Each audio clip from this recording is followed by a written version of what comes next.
Before we begin tonight's investigation, I want to ask for your support in a few ways that truly make a massive difference to this channel. If you're watching on YouTube and you enjoy this content, please consider using your hype points on this video. It helps the channel grow in ways you possibly cannot imagine, and it means the world to me. If you're listening over on Spotify, leaving a review would be absolutely incredible and supports the show more than you know.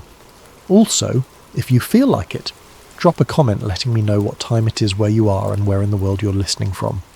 We absolutely love seeing where everyone is tuning in from across the globe. And of course, if you enjoy this type of content and haven't already, please consider subscribing. It costs nothing but means everything. Before we dive in, I want to give a huge thank you to Jeff Anon for suggesting tonight's topic. This is one of those stories that sits at the edge of what we understand about reality itself. There are some things investigators will only discuss in private, not because the information is classified, not because they signed agreements prohibiting disclosure, but because what they experienced defies the boundaries of professional documentation. It happened after the fieldwork ended, after the reports were filed, after they returned to what should have been normal life. Some call it the hitchhiker effect.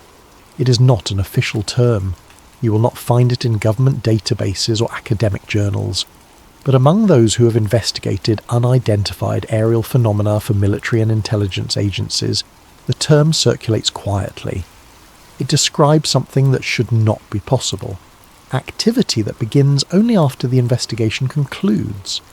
Unexplained events that manifest not at the site of the original phenomenon, but in the homes of those who studied it. The central question is as disturbing as it is simple. What if observing the phenomenon is enough to invite it closer? This is not speculation built on anonymous internet posts or second-hand folklore. These accounts come from credentialed investigators, former intelligence officers, and military personnel.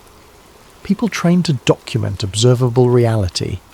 People whose careers depend on measured, rational analysis. And yet they report the same thing. Something noticed them noticing it. Tonight we examine the pattern. We trace its origins through a government program that should never have existed. We follow the testimonies of those who will speak carefully, and we listen to the silence of those who will not speak at all. We ask what it means when the thing you investigate does not stay in the field, when it crosses the threshold into your home, when your family begins to see it too. Some mysteries do not need to be solved to change you. Some only need to be witnessed. This is the story of what follows those who follow the phenomenon. Chapter 1. The modern UAP era begins the end of... The Cold War did not bring an end to unexplained incursions into restricted airspace. If anything, reports increased. Military pilots encountered objects that violated known physics. Radar operators tracked signatures that defied conventional explanation. These were not distant lights observed by untrained civilians. These were events recorded by some of the most sophisticated detection systems ever built, witnessed by personnel with top-level security clearances. For decades, such reports existed in a bureaucratic grey zone. They were filed, logged, and quietly shelved. There was no formal mechanism for investigation, no funding, no official acknowledgement that the phenomena warranted serious attention. That changed in the years following the turn of the millennium. Deep within the labyrinth of defence appropriations, a program was established. Its name was carefully constructed to sound unremarkable: the Advanced Aerospace Threat Identification Program. The acronym alone suggested routine analysis of foreign technology. But its actual mandate was far more specific. It was tasked with investigating unidentified aerial phenomena reported by United States military personnel. The program operated with a level of secrecy that insulated it from public scrutiny. Funding was allocated through channels that did not require detailed disclosure. Personnel were selected based on clearance level and analytical skill. The mission was straightforward: determine whether these objects represented advanced foreign technology, experimental domestic projects, or something that required an entirely new framework of understanding. This was not fringe research conducted by hobbyists. This was a funded government initiative staffed by professionals from the intelligence and defence communities. The phenomena they investigated were real enough to justify expenditure. real enough to warrant classified briefings, real enough to be considered potential threats to national security. The program collected data. It analysed video footage captured by aircraft targeting systems. It reviewed radar returns that showed objects moving at velocities and executing manoeuvres that should not be aerodynamically possible. It interviewed pilots who described encounters that defied their training and experience. The incidents they investigated shared disturbing commonalities. Objects that accelerated from stationary positions to hypersonic speeds without visible propulsion. Craft that executed right-angle turns at velocities that should have torn any known material apart. Signatures that appeared and disappeared from multiple sensor systems simultaneously, as though the objects were controlling what could and could not detect them. One case from the Atlantic involved a fighter pilot tracking an object that descended from above 80,000 feet to just above sea level in less than a second. The pilot, a veteran with thousands of flight hours, could not explain what he had witnessed.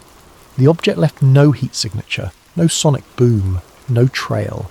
It simply moved in ways that violated everything he understood about physics and aeronautics. Another incident off the Pacific coast involved an entire carrier strike group, tracking multiple objects over several days. The objects appeared on radar at high altitude, descended to just above the ocean surface, and then accelerated beyond the range of tracking systems.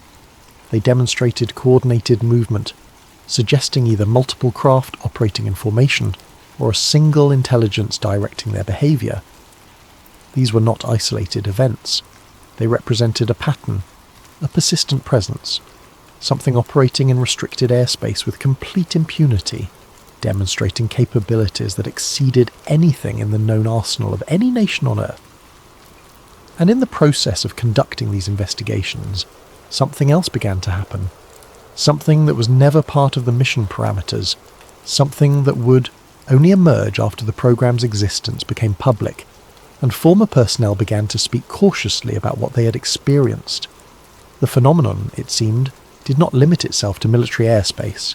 It followed the investigators home. Chapter 2. The Investigator Who Spoke Carefully. Luis Elizondo spent more than 20 years working in various capacities within the intelligence community. His assignments took him into counter-terrorism, special access programs, and strategic operations. He was not someone prone to speculation or sensationalism. His professional life had been built on discipline, verification, and compartmentalized information. When he eventually acknowledged his role in the Advanced Aerospace Threat Identification Program, he did so with extreme caution. He chose his words carefully. He emphasized evidence over interpretation. He refused to make claims that could not be substantiated through documentation or witness testimony.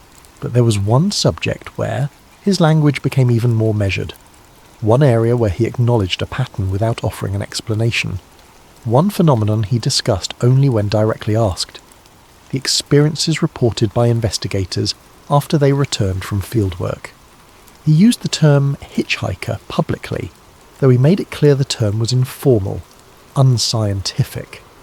A descriptor used among colleagues to reference something they could not easily categorize. He described reports of unusual activity that manifested not during investigations but afterward. Not at the sites where phenomena were observed, but in the personal spaces of those who had conducted the observations. He never claimed to know what caused it.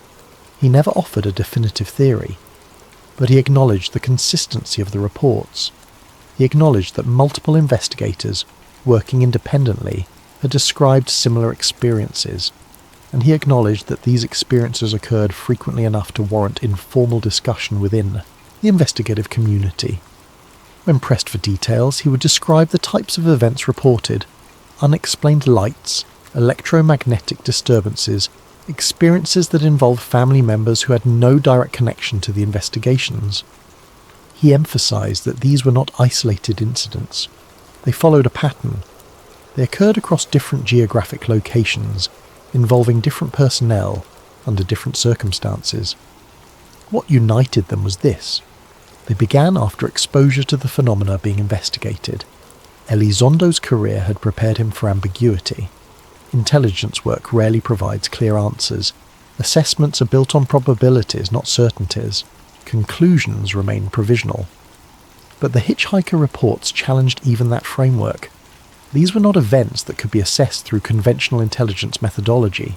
They were personal, subjective, resistant to documentation, yet they persisted. Year after year, investigator after investigator, the same types of experiences were reported, the same sense that something had shifted, that the boundary between work and home had been violated in ways that should not be possible. In one interview, Elizondo described a conversation with a colleague who had spent months analysing footage from a naval encounter. The colleague had been meticulous, professional, entirely focused on extracting every possible data point from the video evidence. When the analysis concluded, he returned home to his family. Within 2 weeks, he began experiencing electrical disturbances, lights flickering, electronics behaving erratically. His wife reported seeing shadows moving through their hallway late at night. The colleague was disturbed but reluctant to report it officially. What would he say? That his television turned itself on after analysing UAP footage? That his wife saw shadows after he investigated unidentified craft? There was no framework for such a report, no category it could fit into, no process for addressing it. So he did what many investigators did. He mentioned it quietly to trusted colleagues, and he discovered he was not alone. Elizondo never speculated publicly about the mechanism. He never claimed it was paranormal or extraterrestrial or interdimensional. He simply acknowledged that something appeared to be happening, something that deserved documentation and study, something that suggested the boundaries of the phenomenon extended beyond the moments of direct observation. His careful phrasing did little to diminish the implications. If anything, the restraint made the implications more unsettling. This was not someone seeking attention or promoting a narrative. This was someone with a long career in classified work, acknowledging a pattern he could not explain among people trained to observe and document reality. The pattern had a name, it had witnesses, and it had followed them across the threshold between the field and home. What Elizondo did not discuss, publicly, what he could not discuss without violating the trust of those who had shared their experiences with him, were the specific details that made the pattern so disturbing.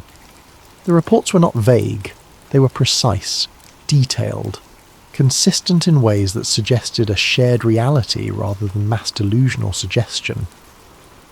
Investigators described waking at the same time each night.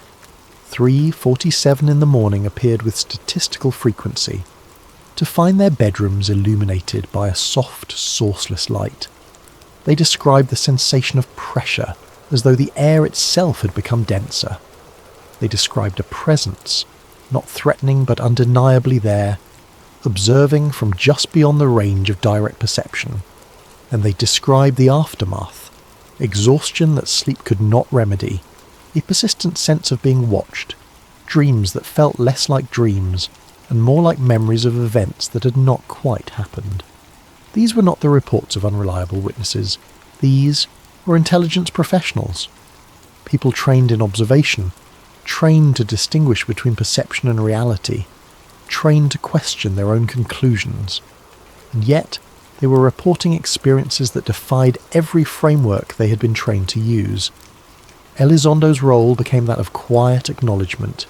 He could not investigate. He could not provide answers, but he could listen. He could validate. He could ensure that those experiencing these events knew they were not alone, not imagining it, not losing their grip on reality. Because the alternative, that trained professionals were experiencing mass hallucination or psychological breakdown at rates far exceeding statistical norms, was even more troubling than the possibility that something unknown was following them home. Chapter 3. The first reports after the investigation. The disturbances did not announce themselves dramatically. There were no confrontations, no escalations. They arrived quietly, incrementally, in ways that might initially be dismissed as coincidence or fatigue. An investigator returned home after weeks analysing footage and interviewing witnesses. The case was closed, the report submitted. Life should have resumed its ordinary rhythm. But late one night, While moving through a darkened hallway, they saw a faint glow near the ceiling, a sphere of soft light, roughly the size of a tennis ball, hovering without sound or movement. It lasted only seconds, then it vanished. The investigator stood in the darkness, questioning what they had seen. Residual image from looking at a screen too long, a reflection from outside, the mind filling in patterns where none existed. But the light had been distinct, three-dimensional, present in physical space in a way that optical illusions are not. They returned to bed, deciding not to mention it. But 3 nights later it happened again. Same location, same time, approximately 2:30 in the morning. Same soft, diffuse glow. This time they approached it, reaching out, but their hand passed through empty air. The sphere remained visible, unaffected by the attempt at interaction. Then it blinked out of existence. Another investigator reported waking to find every electronic device in the bedroom displaying erratic behaviour. The alarm clock flashed random sequences. The television powered on and off without input. The overhead light dimmed and brightened in slow pulses. No circuit breaker had tripped. No power surge had been detected. The investigator checked the electrical panel, examined the wiring, called an electrician. Everything tested normal. By morning all devices functioned properly, but the next night it happened again, and the night after that. A pattern of disruption that lasted for 2 weeks before gradually fading. A third described standing in the kitchen and noticing a sudden drop in temperature. Breath visible in the air despite it being midsummer. The cold lasted less than a minute, localized to one corner of the room. They checked the air conditioning vents, all closed. Checked for drafts, found none. The cold simply appeared, intense enough to raise goosebumps, and then dissipated as though it had never been there. These events were not isolated to a single person or a single investigation. They appeared across different personnel, in different locations, following different cases. The commonality was not the specific phenomenon being investigated. The commonality was the act of investigation itself. What made the reports particularly compelling was their consistency. The glowing orbs were described almost identically by people who had never communicated with one another about their experiences. The electrical disturbances followed the same pattern. Brief, localized, self-resolving. The environmental anomalies occurred without explanation and left no lasting evidence. And critically, they occurred not at the original sites of investigation. The locations where unidentified, aerial phenomena had been reported remained quiet. No ongoing activity, no continued sightings. The phenomena had moved, or perhaps more accurately, they had shifted their focus. They were no longer occurring in remote military airspace or isolated desert locations. They were occurring in suburban homes, in bedrooms, in kitchens, in living rooms where families gathered. One investigator, a woman who had spent 6 months analysing communication signals associated with UAP encounters, began experiencing auditory phenomena. She would hear a low-frequency hum, barely at the threshold of perception, that seemed to emanate from no specific source. It was present throughout her house, fading only when she left the property entirely. Medical examinations revealed no hearing abnormalities. Audio equipment detected no ambient sound in the relevant frequency range. Yet the hum persisted, constant and maddening for nearly 4 months. She documented everything, kept detailed logs of when the hum was present, its perceived intensity, any correlating factors. The documentation revealed a pattern. The hum intensified during hours she would have normally been working on the investigation. It was loudest between 9 in the evening and 1 in the morning, exactly the time frame she had spent analysing the signal data. Another investigator, a former Air Force intelligence officer, reported that his home security system began triggering at random intervals. Motion sensors would activate in empty rooms. Camera footage would show nothing, yet the timestamp logs confirmed the triggers were real, not system malfunctions. He reviewed the footage obsessively, frame by frame, searching for what the sensors had detected. In a handful of frames there appeared to be visual distortions. subtle warping of the image as though something had moved through the camera's field of view, bending light around itself. He submitted the footage to colleagues with expertise in video analysis. They confirmed the distortions were present in the original files, not artifacts of compression or playback. But they could not explain what would cause such an effect. The distortions appeared, persisted for 3 to 5 frames, then vanished. Whatever was triggering the sensors was there just long enough to be detected, but not long enough to be clearly observed. The activity had followed the investigators, and it had crossed the threshold into the most private and familiar spaces of their lives. For some, the events remained sporadic and brief. Weeks or months might pass between occurrences. For others, the activity intensified into something closer to regular intrusion. Patterns emerged. Certain times of night, certain rooms, certain conditions that seemed to precede manifestation. None of it was violent, none of it was overtly threatening, but the psychological impact was undeniable. The sense that something had taken an interest, that observation had been mutual, that by looking into the phenomenon had begun looking back. And for those who spoke privately to colleagues, a disturbing realization began to take hold.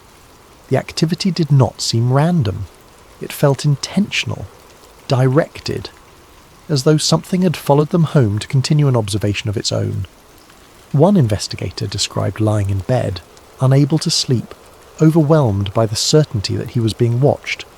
The feeling was so intense, so undeniable, that he would scan the room repeatedly, searching for the source. Nothing visible. No sounds, no movement, just the persistent, crushing awareness of scrutiny from an unseen observer. The feeling would last for hours, preventing sleep, creating a state of exhausted hypervigilance. And then, just before dawn, it would lift. The room would feel normal again. The sense of presence would vanish as completely as it had arrived. He tried to rationalize it. Stress, exhaustion, the psychological weight of working on classified projects with no clear resolution. But the feeling was too specific, too consistent. It did not waver with his stress levels. It did not correlate with his emotional state. It simply arrived, persisted, and departed on a schedule that felt entirely independent of his own psychology. These were the early reports, the first indicators that something was following investigators home. And as more personnel came forward, as the pattern became undeniable, a question emerged that no one wanted to ask, but everyone was thinking. If the phenomena could follow them home, what else could they do? Chapter 4. The Name Takes Hold. The term did not originate in official documentation. No case file used it. No internal memo referenced it. It emerged organically among investigators who found themselves struggling to describe what they were experiencing in language that felt adequate. Hitchhiker became the shorthand.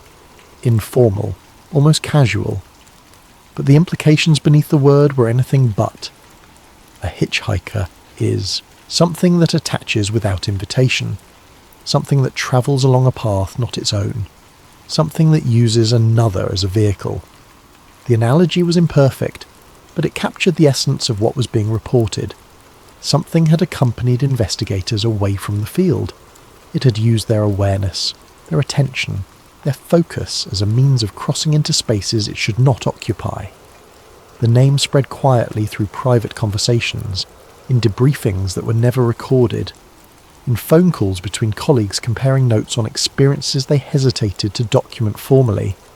It became part of the unspoken vocabulary of those working on the edge of explainable phenomena. What made the term particularly unsettling was its implication of agency. A hitchhiker chooses to follow. It selects its host. It decides when to reveal itself and when to remain hidden. The word suggested intention, not random occurrence. It suggested the phenomenon was not simply reacting to observation, it was responding to observers. The first recorded use of the term in a semi-official context occurred during a private meeting between 3 investigators who had worked on separate UAP cases. They had gathered to compare notes, to see if their individual experiences were unique or part of a larger pattern. Each had independently experienced disturbances after returning from fieldwork. Each had hesitated to report it through official channels. Each had wondered if they were alone in this experience. The meeting was held in a secure location. No recordings were made, no notes were kept. But what was discussed there would eventually filter outward, shared carefully among trusted colleagues, building a body of informal knowledge about what happened after the investigations ended. One of the investigators described it this way: "It is like something climbed into the car with you when you left the site. You did not see it get in. You did not feel the weight shift. But halfway home, you realise you're not alone anymore, and when you arrive, it does not get out. It follows you inside. It makes itself comfortable, and it stays as long as it wants." The metaphor resonated. Others began using similar language. Something had hitched a ride. Something had used their departure from the investigation site as an opportunity to travel somewhere new. And that somewhere was home. For some, the term was almost comforting in its simplicity. It gave shape to something formless. It allowed discussion without requiring explanation. But for others, the name itself became a source of disquiet. Because if something could hitchhike into your life, the question became unavoidable. What was it trying to reach? One theory that circulated suggested the phenomena were conducting reconnaissance. They had been observed in military contexts near advanced technology, in proximity to sensitive operations. Following investigators home would provide access to additional information, observations of daily life, patterns of behaviour, social connections. The theory framed the hitchhiker effect as intelligence gathering, the phenomena learning about humans through prolonged, intimate observation. Another theory proposed that the phenomena were not gathering intelligence in any strategic sense, but were simply curious. They had been noticed, and that noticing had made the investigators interesting. The phenomena followed them home the way a researcher might track a subject of study, not maliciously, but out of genuine interest in understanding something unfamiliar. A darker theory suggested the phenomena were not learning about investigators, but through them. That humans served as sensors, collecting and processing information in ways the phenomena could not. By establishing a connection with an investigator, the phenomena gained access to human perception, human cognition, human interpretation of reality. The investigator became a window through which something non-human could observe the human world. No consensus emerged. The term hitchhiker remained. But what it actually described was open to interpretation. What everyone agreed on was this: something followed, something persisted, and something demonstrated enough awareness to know when it was being observed and by whom. The name itself became a form of shorthand for an entire constellation of experiences. When an investigator mentioned hitchhiker activity, others knew immediately what was being referenced: the orbs, the electrical disturbances, the sense of presence, the involvement of family members, the gradual fading over time. All of it compressed into a single term that acknowledged the phenomenon without claiming to explain it. And as the term spread, it carried with it an implicit warning. If you investigate this, it might follow you home. If you look too closely, it might look back. If you cross the threshold into trying to understand it, it might cross the threshold into your life. No official guidance was ever issued about how to discuss these experiences. No protocols existed for reporting them, and so the term remained in the shadows of formal investigation, acknowledged only among those who understood its context. But understanding the context did not make the implications any less disturbing, because the name carried with it an unspoken acknowledgement. The phenomenon was not confined to distant skies or classified footage. It could move, it could follow, and it had decided that some investigators were worth following. The question that haunted those who used the term was simple and terrible. Once it followed you home, how did you make it leave? And perhaps more troubling, if it eventually did leave, where did it go next? Chapter 5. The Orbs. If the hitchhiker effect had a signature, it was the orbs. Small spheres of light that appeared with such frequency across different reports that they became almost definitional. Witnesses described them with remarkable consistency. despite having no contact with one another and no shared reference point beyond their involvement in unidentified aerial phenomena investigations. The orbs were typically described as ranging in size from a golf ball to a basketball. They emitted a soft, diffuse glow, white, pale blue, or occasionally amber. They cast no shadows. They produced no heat. Witnesses who approached them detected no electromagnetic field, no sound, no vibration. They simply existed, suspended in air, often at eye level or slightly above. They appeared indoors almost exclusively. Bedrooms were the most common location, though they were also reported in hallways, bathrooms, and living spaces. They did not enter through doors or windows. They were simply present, as though they had materialized within the structure itself. Duration varied. Some lasted only a few seconds before vanishing. Others remained visible for a minute or more, hovering in place without movement or flicker. Their disappearance was instantaneous. No fading, no drift. One moment present, the next moment gone. What made these reports particularly credible was the presence of multiple witnesses. Investigators were not the only ones seeing them. Spouses observed the same orbs at the same time. Children described them independently. In one case, 3 family members in different parts of a house reported seeing identical glowing spheres within minutes of one another. The orbs did not respond to interaction. Attempts to touch them resulted in nothing. No sensation, no resistance, no reaction. Shining a flashlight at them produced no visible effect. Speaking to them, photographing them, or attempting to record them yielded no useful data. By the time recording devices were retrieved and activated, the orbs were gone. One investigator, a physicist by training, attempted to document an orb that had been appearing in his study with regularity. He set up multiple cameras with motion activation, positioned to capture overlapping fields of view. He installed electromagnetic field detectors. He placed temperature sensors throughout the room. The orb appeared as usual, a pale blue sphere, roughly the size of a softball hovering near the ceiling. But none of the equipment activated. The cameras did not trigger. The electromagnetic detectors registered nothing. The temperature sensors showed no variation. The orb was visible to his naked eye, but apparently invisible to every instrument designed to detect it. He described the experience as profoundly unsettling. The orb was there. He could see it. His wife, standing beside him, could see it. But according to every measuring device in the room, nothing unusual was occurring. It suggested the orbs existed in a way that human perception could register, but technology could not. Another investigator reported a different variation. The orb that appeared in her bedroom did cast a faint light on surrounding surfaces, enough to illuminate the texture of the wall, the edge of a picture frame. But when she held her hand between the orb and the wall, no shadow formed.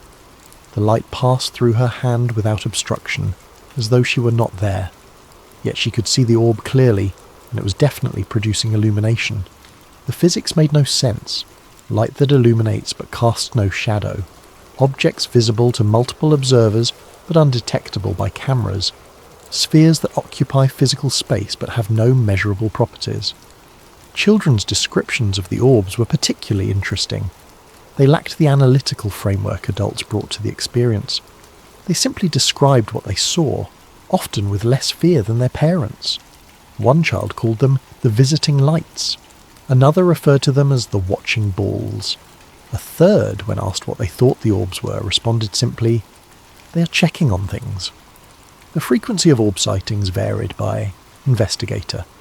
Some reported seeing them only once or twice over several months. Others saw them multiple times per week. The pattern seemed connected to the intensity of the original investigation.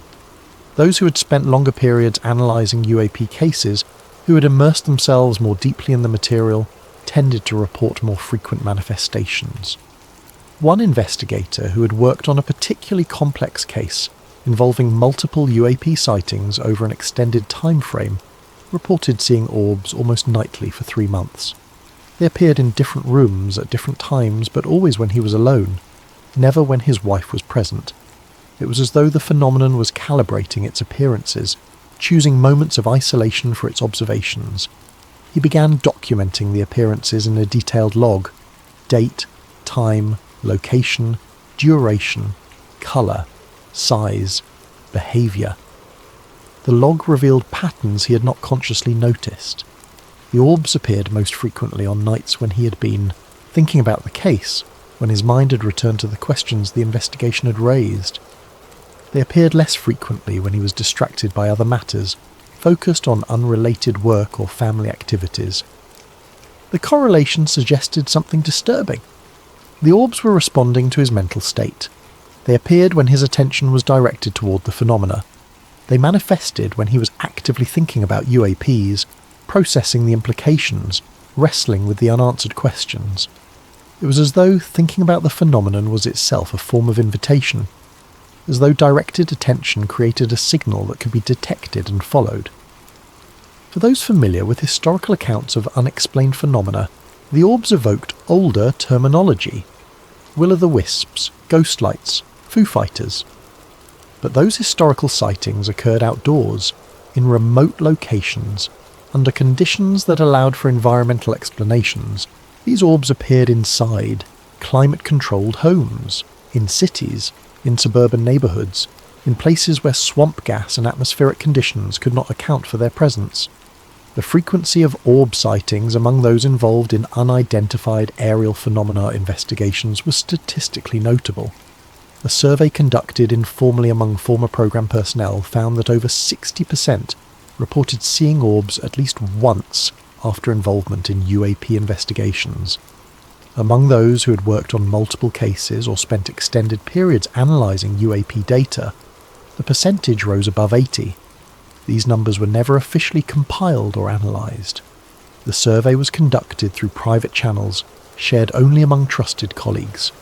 But the pattern was clear. Orb sightings were not random. They correlated strongly with exposure to UAP investigation work. And that correlation raised an unavoidable question. Were the orbs the same phenomenon as the aerial objects being investigated, simply manifesting in a different form? Or were they something separate, drawn to investigators because of their exposure to the primary phenomena? Some theorised that the orbs were probes, small autonomous sensors deployed to gather information about the investigators. Others suggested they were manifestations of a single intelligence, capable of appearing in multiple forms depending on context and purpose. A few proposed that the orbs were not objects at all but projections, images created directly in the observer's perception without corresponding to anything in physical space. No consensus emerged. What everyone agreed on was this: the orbs were real to those who saw them. Multiple witness accounts eliminated simple hallucination. The consistency of descriptions eliminated random variation. Whatever the orbs were, they represented something structured, something intentional, something that appeared by design rather than by chance. And they continued to appear night after night in the homes of those who had looked too closely at things they were never meant to understand. Chapter 6. The Family Factor. The disturbances did not respect the boundaries of professional involvement. Investigators might have been the initial focus, but the activity extended outward, touching those who had no direct connection to the cases. Spouses who knew nothing of the classified details began reporting their own experiences. Children described seeing lights and figures that matched the descriptions given by investigators. The phenomenon spread through households like an unspoken presence that everyone could sense but no one could explain. One investigator returned from a months-long assignment, analysing video evidence and conducting field interviews. Within weeks, his wife began waking in the night to the sound of footsteps in the hallway. She would rise to investigate, certain one of the children had gotten up, only to find everyone asleep. The sounds continued intermittently for months, always at night, always in the same hallway. Heavy, deliberate steps that stopped just outside the bedroom door. She described them with disturbing precision. The footsteps had weight. They compressed the floorboards in ways that created specific creaking sounds. She knew every sound her house made, knew which boards creaked and which were silent. The footsteps moved across both. She could track their progression from one end of the hall to the other, but when she opened the door to look, the hallway was always empty. Her husband installed motion-activated cameras in the hallway. The footsteps continued, but the cameras never triggered. He reviewed the footage manually, scrubbing through hours of recording. Nothing. The hallway remained empty. But his wife continued to hear the footsteps, and now their youngest daughter reported hearing them too. Another investigator's teenage daughter reported seeing a figure standing in her doorway late one evening. She described it as a silhouette, backlit by a faint glow, roughly human in shape but lacking detail. When she turned on the light, nothing was there. She mentioned it casually the next morning, unaware her father had seen something similar in the same doorway 2 nights earlier. He questioned her carefully, trying not to lead or influence her description. She described the height as taller than him, the shape as too thin, proportions slightly wrong in ways she could not articulate. The glow was coming from behind it, though there was no light source in that direction. And the sense, more than visual observation, that it had been watching her.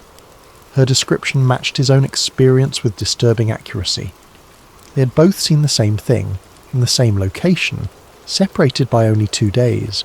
Neither had mentioned it to the other until her casual comment brought the topic into the open. Pets reacted before humans noticed anything.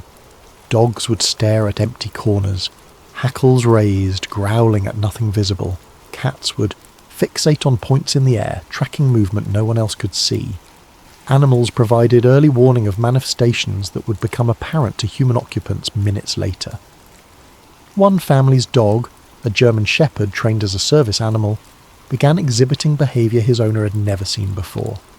The dog would position himself between the owner and specific areas of the house: the hallway, the corner of the living room, the space near the basement door. He would stand rigid, focused on these spots, refusing to move even when called. His training should have overridden such behaviour, but something in these locations compelled him to break protocol, to prioritise whatever he sensed over his trained responses. The owner began to pay attention to where the dog focused. Within days she started seeing the orbs herself, always in the exact locations where the dog had positioned himself hours or days earlier. The dog was detecting the presence before it became visible, or perhaps he was sensing something that never became visible to human perception, something the orbs were merely a partial manifestation of. The pattern suggested the activity was not tied to specific individuals but to households. Once an investigator returned home, the threshold had been crossed.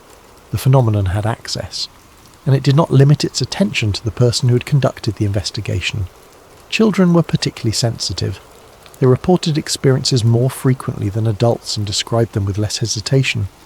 A young boy told his mother about the glowing ball that visited his room at night. He was not frightened by it.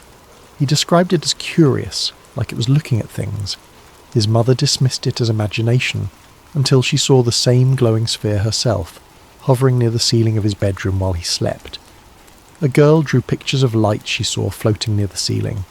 Her drawings showed multiple orbs in various rooms of the house, positioned with surprising accuracy. When her father compared the drawings to his own mental map of where he had seen orbs, the correlation was exact. His daughter was seeing them in the same locations he was, but she was seeing more of them, more frequently, with less apparent effort. This suggested children's perception might be less filtered, more open to detecting the phenomena. Or perhaps the phenomena were more willing to reveal themselves to children who lacked the analytical frameworks that might lead to investigation or documentation. The implications were deeply unsettling. If involvement in an investigation could bring unexplained activity into your home, then the consequences extended beyond professional risk. They became familial. Spouses who never consented to exposure found themselves witnesses to events they could not explain. Children who had no knowledge of their parents' work found themselves experiencing disturbances that should not exist. This raised ethical questions that had no clear answers. Did investigators have an obligation to warn their families? Was it even possible to explain a risk that defied conventional understanding? And if the activity was inevitable, what protection could be offered? Some investigators began to isolate themselves emotionally, spending more time away from home, maintaining professional distance even within their own families. The reasoning was understandable but ultimately futile. The the phenomenon did not require physical proximity. Once it had identified a household, separation offered no protection. One investigator, a woman who had worked extensively on signal analysis related to UAP encounters, made the decision to temporarily relocate her family to her parents' home while she continued her work. The reasoning was sound. If the phenomena followed her, her family would be safe elsewhere. The phenomena appeared at her parents' home within 3 days of her family's arrival. Her daughter saw orbs in the guest bedroom. Mother heard footsteps on the stairs. The activity had not remained at the investigator's residence. It had followed her family. When the investigator joined her family at her parents' home the following weekend, the activity intensified. Multiple family members reported seeing orbs. Electronics malfunctioned throughout the house. The family dog refused to enter certain rooms. The experiment proved what many had suspected. The phenomena were not attached to locations, they were attached to people, and proximity to someone who had investigated UAPs was sufficient to create exposure, regardless of where that person or their family happened to be. Others sought to document the experiences, hoping that evidence might provide leverage for official support or intervention. But photographing orbs yielded only blurry smudges. Audio recordings captured nothing distinct. Video footage showed empty rooms where witnesses swore they had seen manifestations moments before. The phenomenon remained, elusive to mechanical documentation, but its impact on human witnesses was undeniable. Families reported chronic unease, difficulty sleeping, a persistent sense of being observed. Children developed night terrors. Marriages strained under the weight of experiences that could not be shared outside the home, without risking ridicule or professional consequences. One couple separated temporarily because the wife could no longer tolerate the nightly disturbances. She moved in with her sister, taking their 2 children. The investigator remained in the family home, documenting the phenomena, trying to find patterns that might lead to understanding or cessation. The phenomena at the family home continued unchanged. But within a week, his wife called. The disturbances had begun at her sister's house. Orbs in the children's temporary bedroom, electrical issues, the sense of presence. The activity had followed the family, not remained with the investigator. When they reunited at the family home, both locations fell quiet for several days. Then the activity resumed at the family residence, more intense than before, as though the phenomena had been waiting for everyone to gather back in one location. And through it all, one realization became inescapable. Awareness itself seemed contagious. By investigating the phenomenon, investigators had made themselves visible to it. And by returning home, they had extended that visibility to everyone they lived with. The phenomenon did not need permission to enter. It did not need proximity to the original investigation sites. It only needed one person in the household to have looked closely enough at something that looked back. Family members who experienced the phenomena often described a particular type of violation. This was not a stranger entering their home through a window or door. This was something that bypassed all conventional barriers and appeared in the most intimate spaces of their lives. Bedrooms where they slept, bathrooms where they were most vulnerable, children's rooms where they should feel most protected. One mother described checking on her sleeping infant and seeing an orb hovering directly above the crib. She lunged forward, maternal instinct overriding fear, positioning herself between the light and her child. The orb remained stationary for several seconds, then drifted upward through the ceiling and vanished. She stood there, heart pounding, wondering what she had just witnessed, wondering what the orb had been doing, wondering if her child was safe, and knowing with absolute certainty that there was no authority she could call, no protection she could request, no action she could take to prevent it from happening again. That helplessness was perhaps the most disturbing aspect of the family factor. Parents could not protect their children. Spouses could not shield one another. The phenomena operated outside the social contracts and physical barriers that normally provide security. They entered at will. They observed what they chose to observe, and there was nothing anyone could do to stop them. Chapter 7. Government Silence. Despite the consistency of reports and the credibility of witnesses, no official acknowledgement of the hitchhiker effect ever emerged from government channels. No policy was drafted to address post-investigation experiences. No support structure was established for personnel reporting ongoing disturbances. No protocols were created to document or study the phenomenon in a systematic way. The silence was conspicuous, particularly given the level of attention directed toward unidentified aerial phenomena investigations themselves. Congressional hearings addressed the security implications of unexplained aerial incursions. Funding was allocated for analysis and research. Public statements acknowledged the legitimacy of military personnel reports. But when it came to what happened after the investigations concluded, there was nothing. No formal recognition, no institutional response, just a void where policy should have existed. For those experiencing the disturbances, the absence of support was isolating. They could not seek assistance through official channels without risking their credibility. They could not file reports without appearing to conflate professional observation with personal experience. They could not request reassignment or intervention without admitting to phenomena that had no classification, no precedent, no framework for understanding. Some interpreted the silence as bureaucratic inertia. Government agencies are slow to respond to anything outside established parameters. Unexplained domestic disturbances reported by intelligence personnel did not fit into existing categories. Without a category, there could be no policy. Without policy, there could be no action. The government operates through forms and procedures. There are forms for equipment failure, forms for personnel injury, forms for security breaches. But there is no form for unidentified phenomena following personnel home from investigation sites and manifesting in family residences. One investigator attempted to file a report through official channels.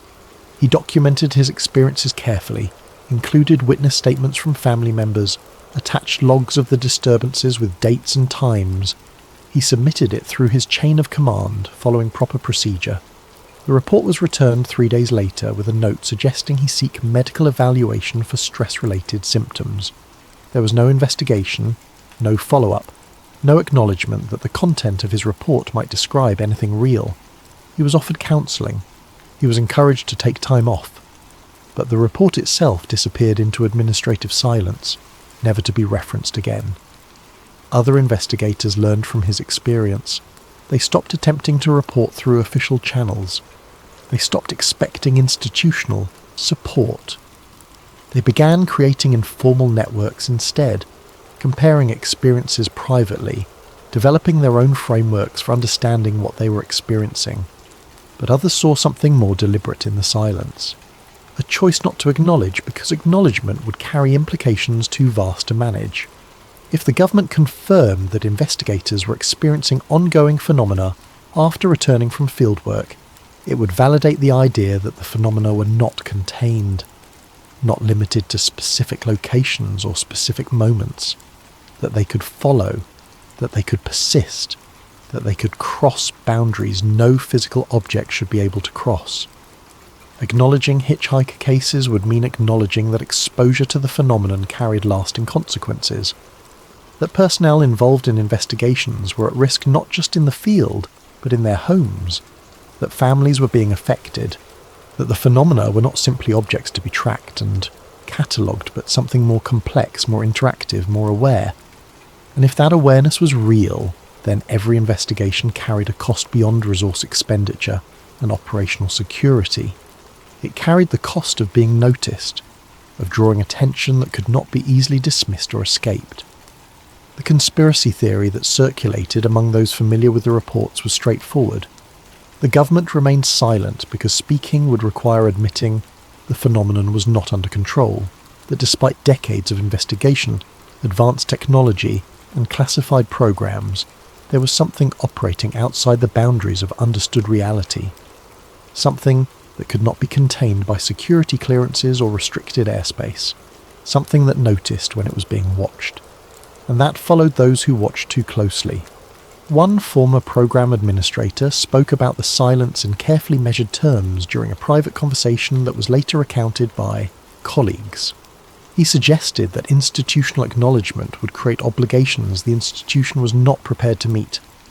If the government admitted that personnel were experiencing paranormal effects after UAP investigations, it would be obligated to provide support, protection, or compensation. It would open liability questions. It would invite litigation. It would create precedents that could extend to other areas of classified work. Better, from an institutional perspective, to maintain silence.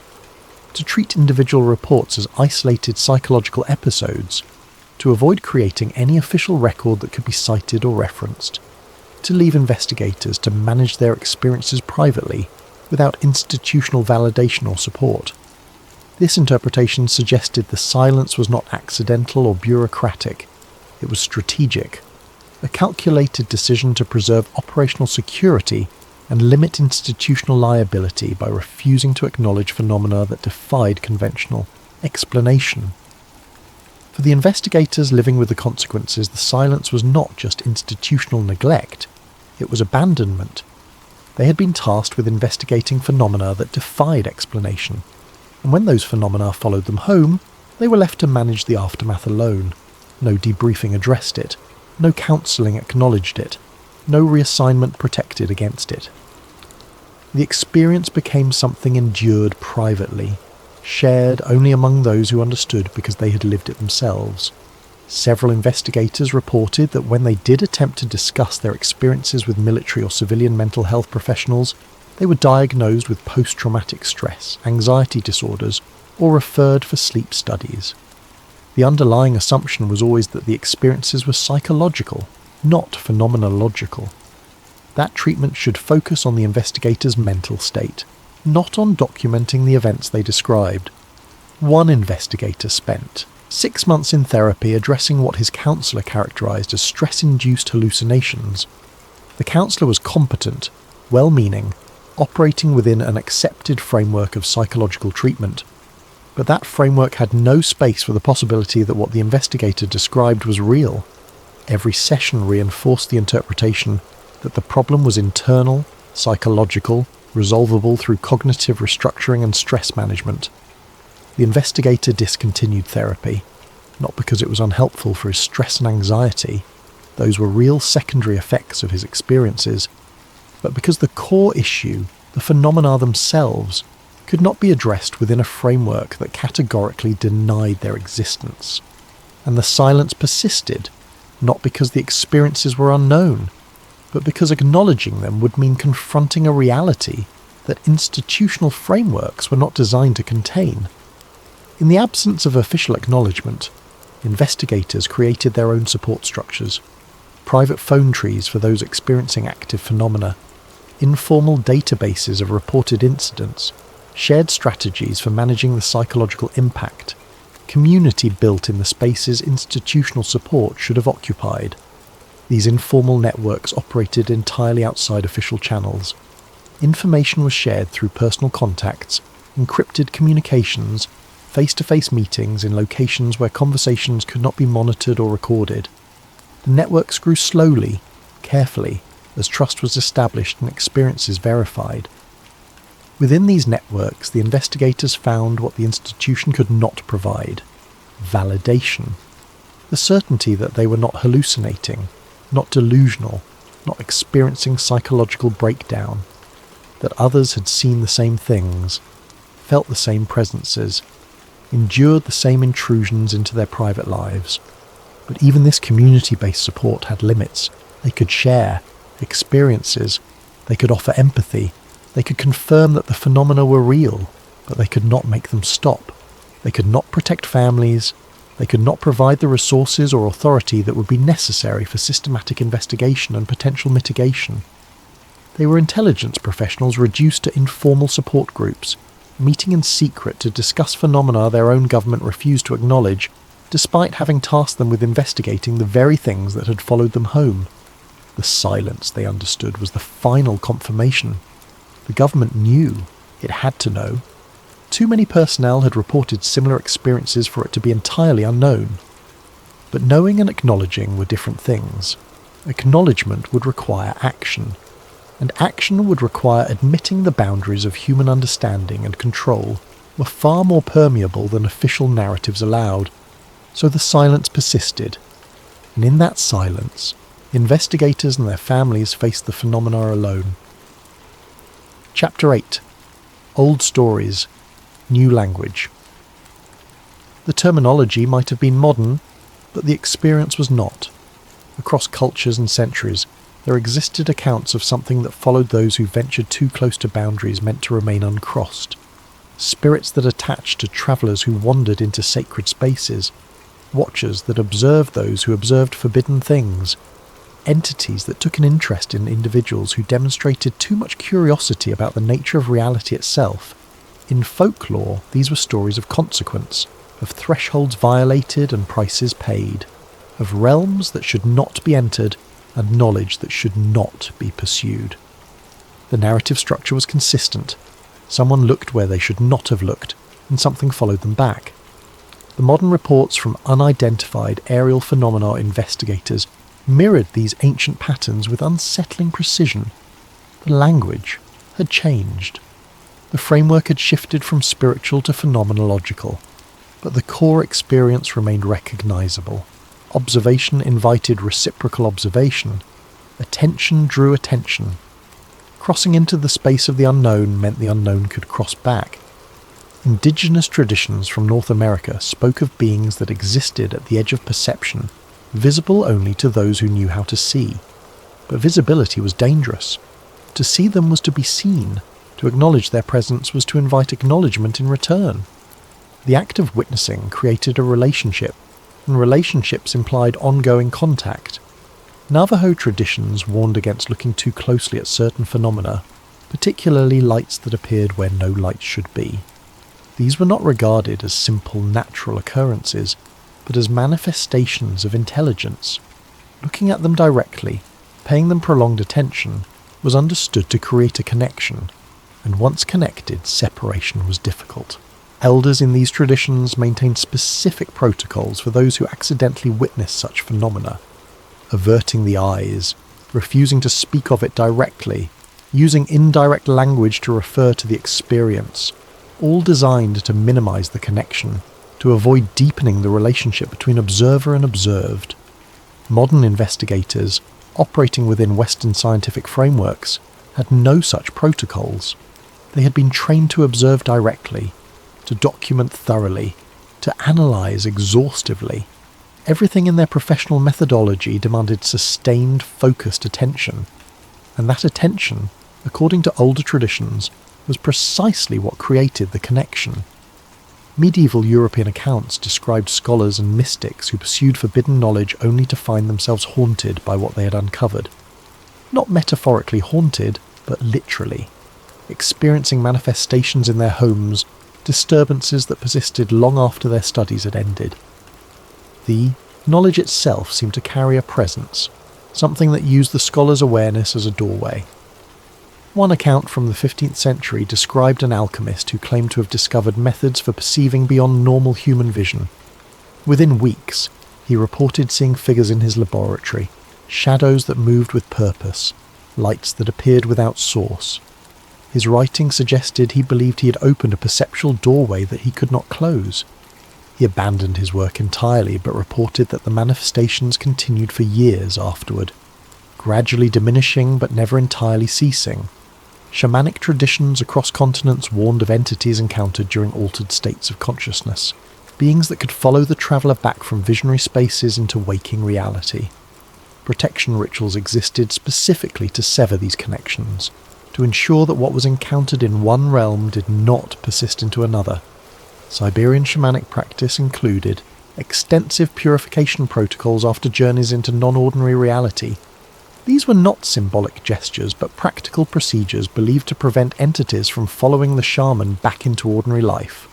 Ritual bathing, smoke cleansing, verbal renunciations, all designed to break any connections that might have formed during the altered state. South American ayahuasca traditions maintained similar protocols. Participants were guided through closing ceremonies specifically designed to ensure that what was encountered during the ceremony remained in the ceremonial space. Shamans spoke of the danger of leaving these spaces open, of failing to properly separate the visionary realm from ordinary reality. The modern investigators were not shamans or mystics.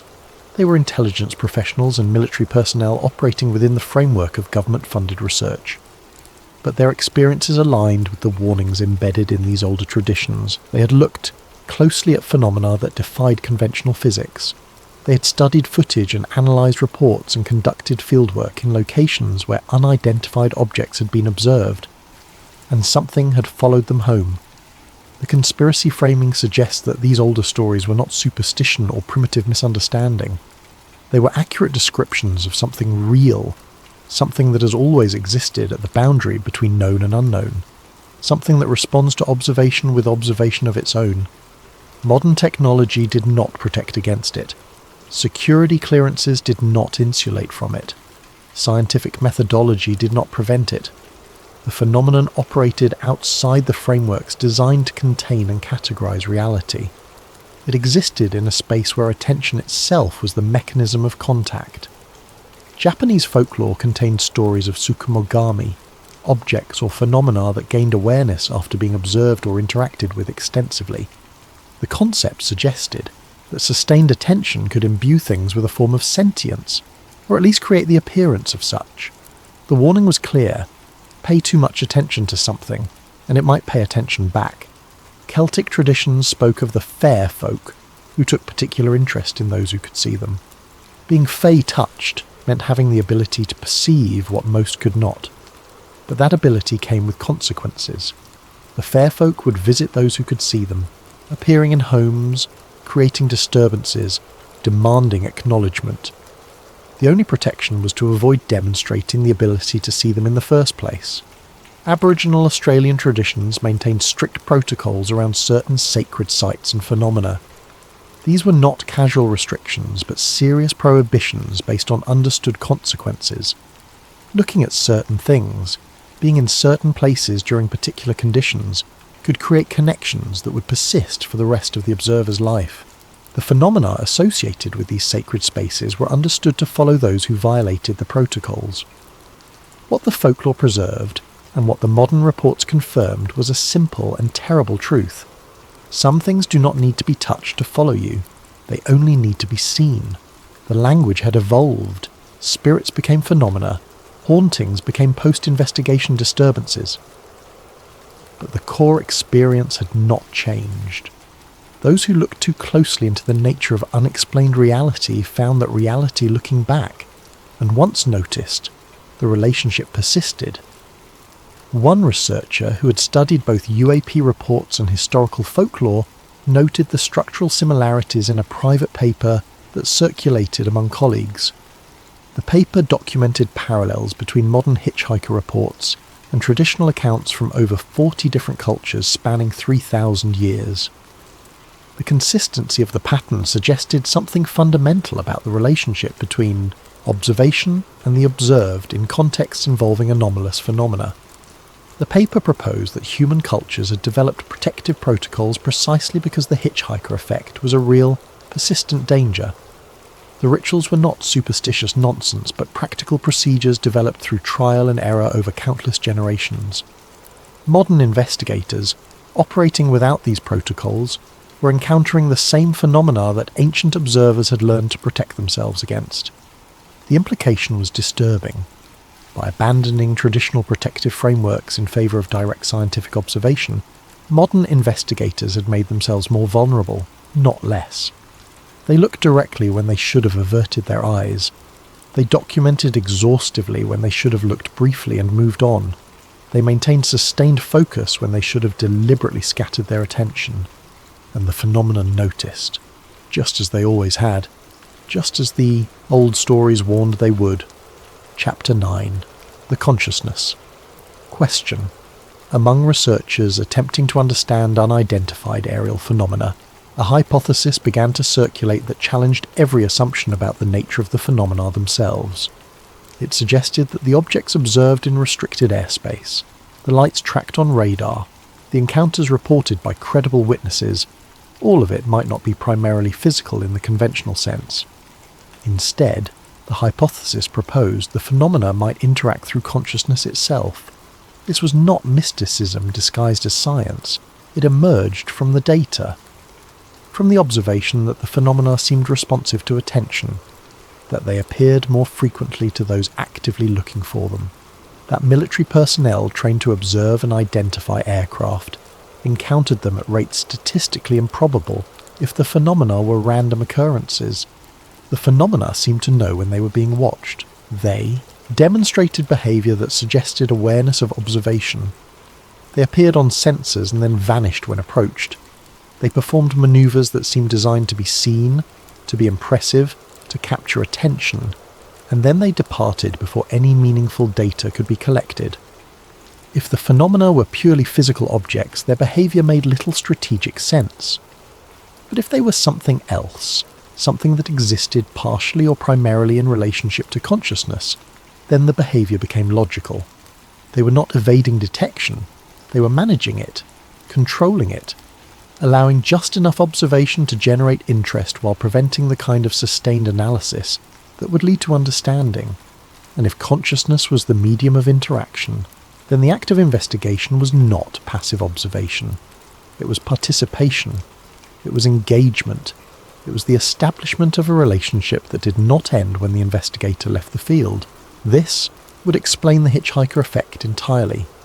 Investigators were not being followed in any physical sense. They were being followed through the connection established during observation. Their awareness had intersected with something that existed in or through awareness itself. And once that intersection occurred, the boundary between observer and observed became permeable. The phenomena could manifest in the investigator's home because the investigator's consciousness provided the anchor. The disturbances occurred not because something travelled through space, but because the investigator's attention had been marked. The phenomena had established a link, and that link persisted regardless of physical distance. One theoretical physicist who had consulted on UAP cases developed a framework he called consciousness-mediated phenomena.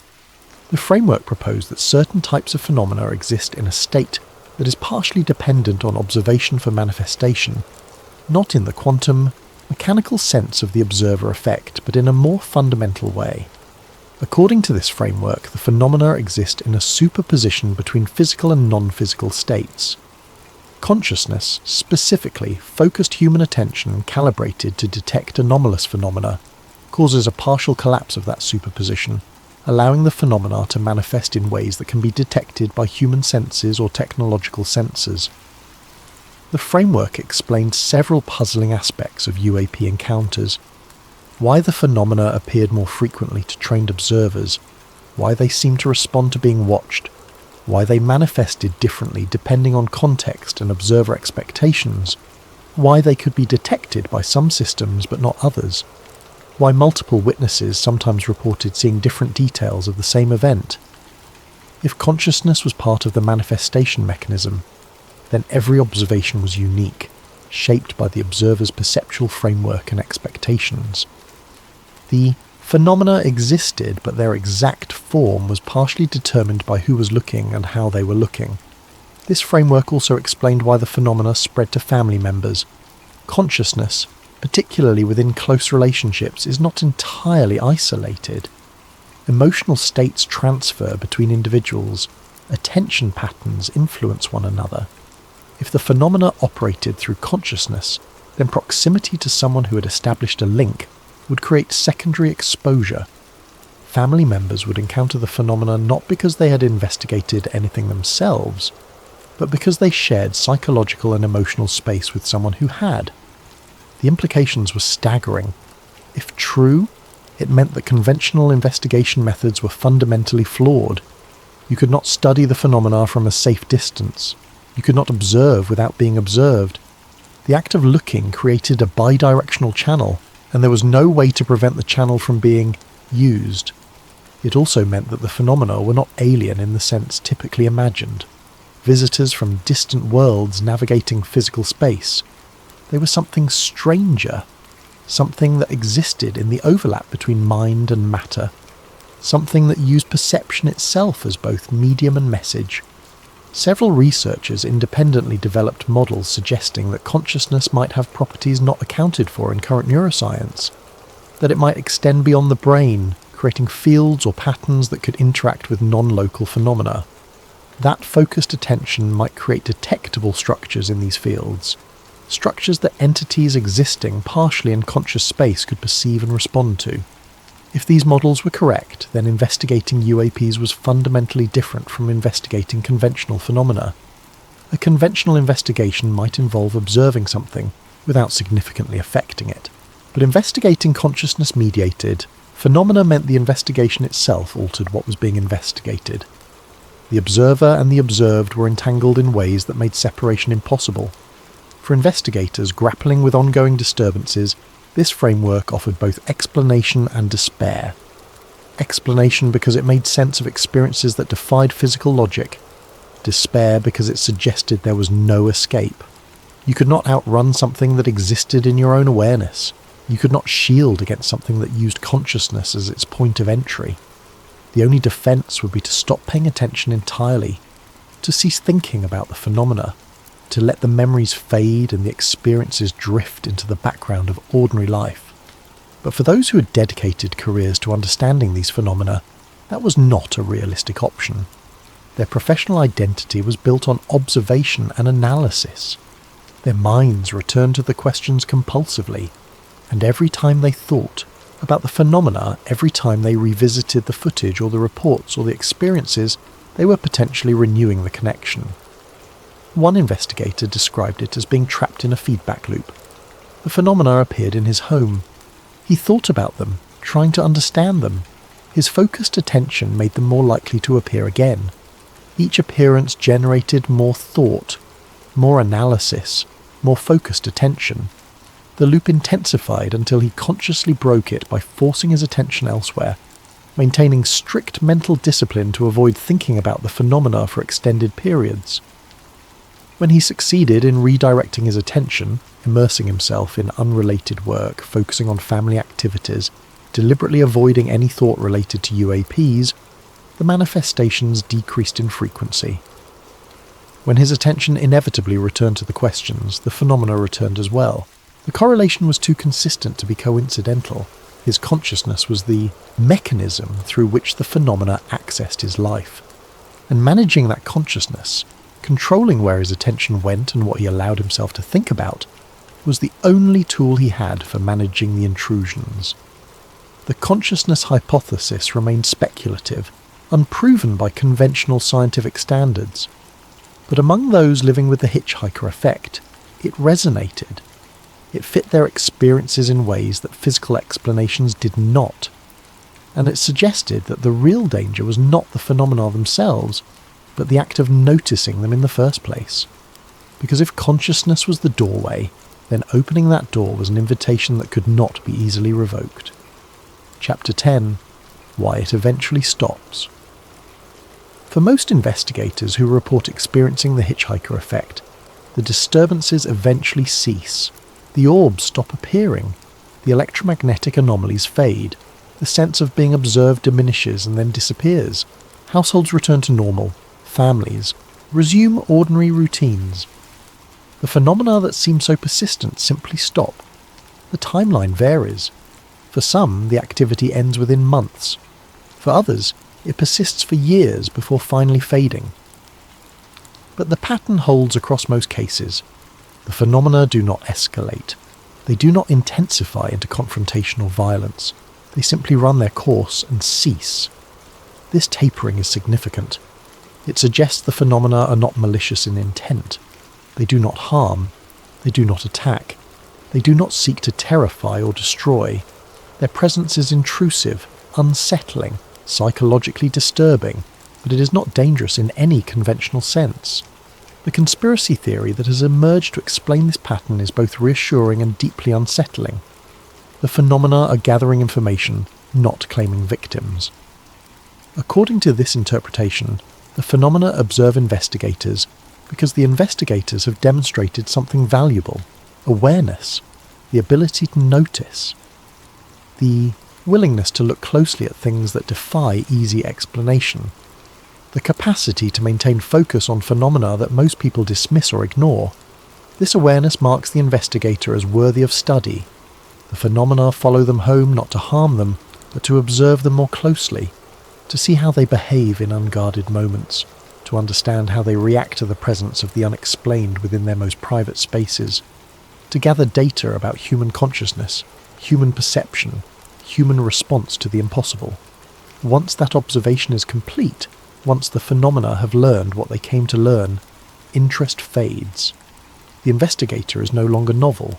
The data has been collected. There is no further reason to maintain the connection. And so, the phenomena withdraw, not because they have been driven away, but because their purpose has been fulfilled. This interpretation reframes the entire hitchhiker effect. It is not a haunting in the traditional sense where a presence lingers indefinitely. It is a study, a prolonged act of observation conducted by something with the capacity to observe in ways that transcend physical limitation. The phenomena are not seeking to frighten, they are seeking to understand. And humans, particularly those humans who have demonstrated the ability to perceive the phenomena clearly, are apparently subjects of significant interest. One researcher who had experienced hitchhiker activity for nearly 3 years documented the gradual cessation in detail. The phenomena had appeared with high frequency for the first 6 months, multiple orb sightings per week, regular electromagnetic disturbances, persistent sense of presence. During the second 6 months, frequency decreased by roughly half. By the end of the first year, manifestations were occurring approximately once per week. The decline continued steadily. By the end of year 2, events were monthly or less. By year 3, they had become rare enough to be notable when they occurred. And then, without any intervention or change in the investigator's behaviour, they stopped entirely. What he found particularly interesting was the quality of the final manifestations. They felt different, less intense, almost perfunctory, as though something was checking in rather than conducting active observation. The orbs appeared for shorter durations. The sense of presence was less pronounced. It was as though whatever intelligence was behind the phenomena had completed its study and was simply confirming there was no new information to be gathered before moving on entirely. If this theory is correct, it explains why the phenomena eventually lose interest. Humans are only novel for so long. Once the pattern of response has been documented, once the psychological and behavioural data has been collected, there is no reason to continue. The phenomena move on to other observers, other investigators, other individuals who have demonstrated the capacity to notice what should not be there. It also explains why the phenomena do not harm. Harming the subject would corrupt the data. The goal is to observe natural behaviour, authentic response, uncontaminated reaction. Violence or overt threat would alter that. So the phenomena remain just beyond the threshold of physical interaction, present enough to be noticed, intrusive enough to generate response, but never crossing into direct confrontation. Several investigators noted that the phenomena seemed to follow experimental protocols in their behaviour. They appeared under varied conditions, different times of day, different locations within the home, different witnesses present. It was as though they were systematically testing variables to see how humans responded under different circumstances. One investigator, who had a background in experimental psychology, recognised the pattern. The phenomena were conducting what appeared to be a structured observational study. They established baseline behaviour by observing the household in its normal state. Then they introduced a variable, an orb, an electromagnetic disturbance, a sense of presence. They observed the response. They withdrew. They waited for the household to return to baseline. Then they introduced the variable again, often in a slightly different form or at a different time or with different witnesses present. The pattern repeated across weeks and months. Each iteration provided data about human response under slightly different conditions. Once sufficient data had been gathered, once the responses became predictable and repetitive, the phenomena moved on to new variables or ceased observation entirely. This interpretation suggested something profound about the intelligence behind the phenomena. They were methodical, patient, thorough.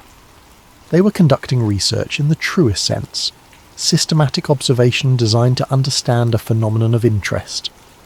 And the phenomenon they were studying was human consciousness and behaviour when exposed to the inexplicable. For investigators, this interpretation offered a form of closure.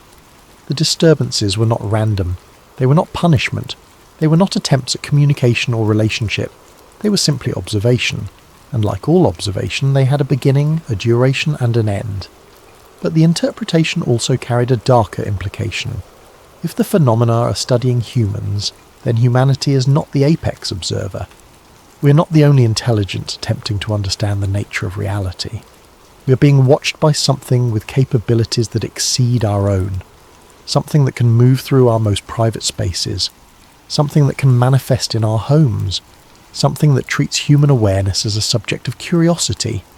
And if the phenomena eventually lose interest, it is not because they have been defeated or driven away. It is because they have finished learning what they wanted to learn. Because the investigator, despite all their training in technology and clearance, was never the observer in the relationship. They were always the observed. One final aspect of the cessation pattern deserves attention. The phenomena seem to end observation when the investigator themselves loses interest. Several investigators reported that the manifestations decreased significantly when they changed careers, retired from investigation work, or deliberately redirected their professional focus away from UAPs. This suggests the phenomena might be monitoring not just behaviour but consciousness itself. When an investigator remains focused on UAP research, when their mind returns repeatedly to the questions and mysteries, the phenomena maintain presence. When the investigator's attention genuinely shifts elsewhere, when they stop thinking about UAPs, stop analysing footage in their minds, stop wrestling with the implications, the phenomena fade. This creates a difficult situation for career investigators. Their livelihood depends on maintained focus.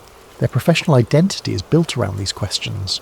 Stopping investigation might end the phenomena, but it also means abandoning the work they have dedicated their careers to. For some, the trade-off is worth it. They leave the field entirely, accepting that the cost of continued investigation is too high.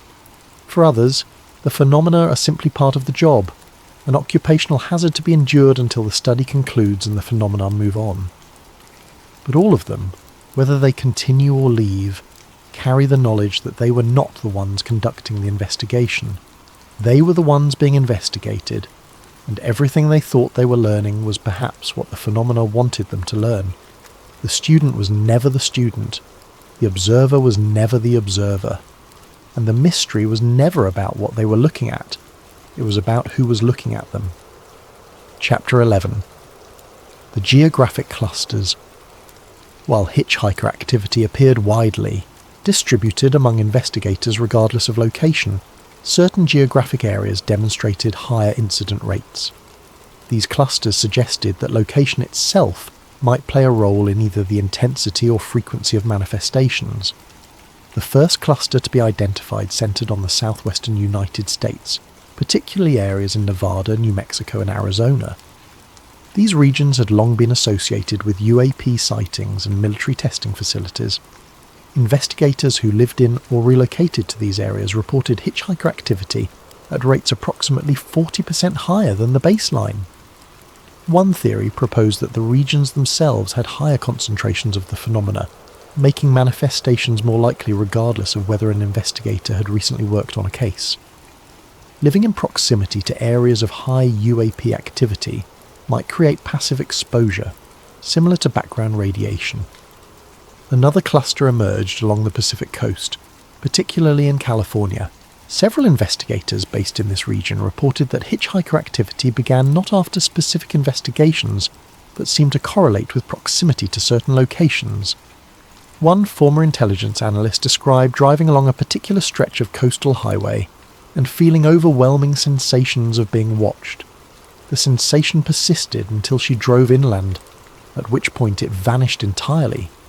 She tested this repeatedly over several weeks, driving the same route. The sensation appeared consistently at the same location, a remote stretch of highway overlooking the ocean. She reported seeing orbs along this route more frequently than anywhere else, always appearing over the water, moving parallel to the coastline before vanishing. The implication was disturbing. The phenomena might not be following her in the conventional sense.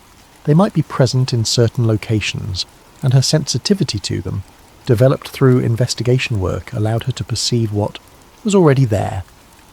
A third cluster appeared in the northeastern United States, though the pattern here was different. Instead of continuous low-level activity, investigators in this region reported intense bursts of manifestations separated by long periods of quiet. The activity would suddenly escalate for a few weeks, then cease entirely for months. One investigator in this region developed a theory that the phenomena responded to cycles, lunar phases, solar activity, or something else not yet identified. She tracked her experiences against various environmental factors and found weak correlation with geomagnetic storms. During periods of increased solar activity, when Earth's magnetic field was being buffeted by solar wind, her hitchhiker experiences intensified.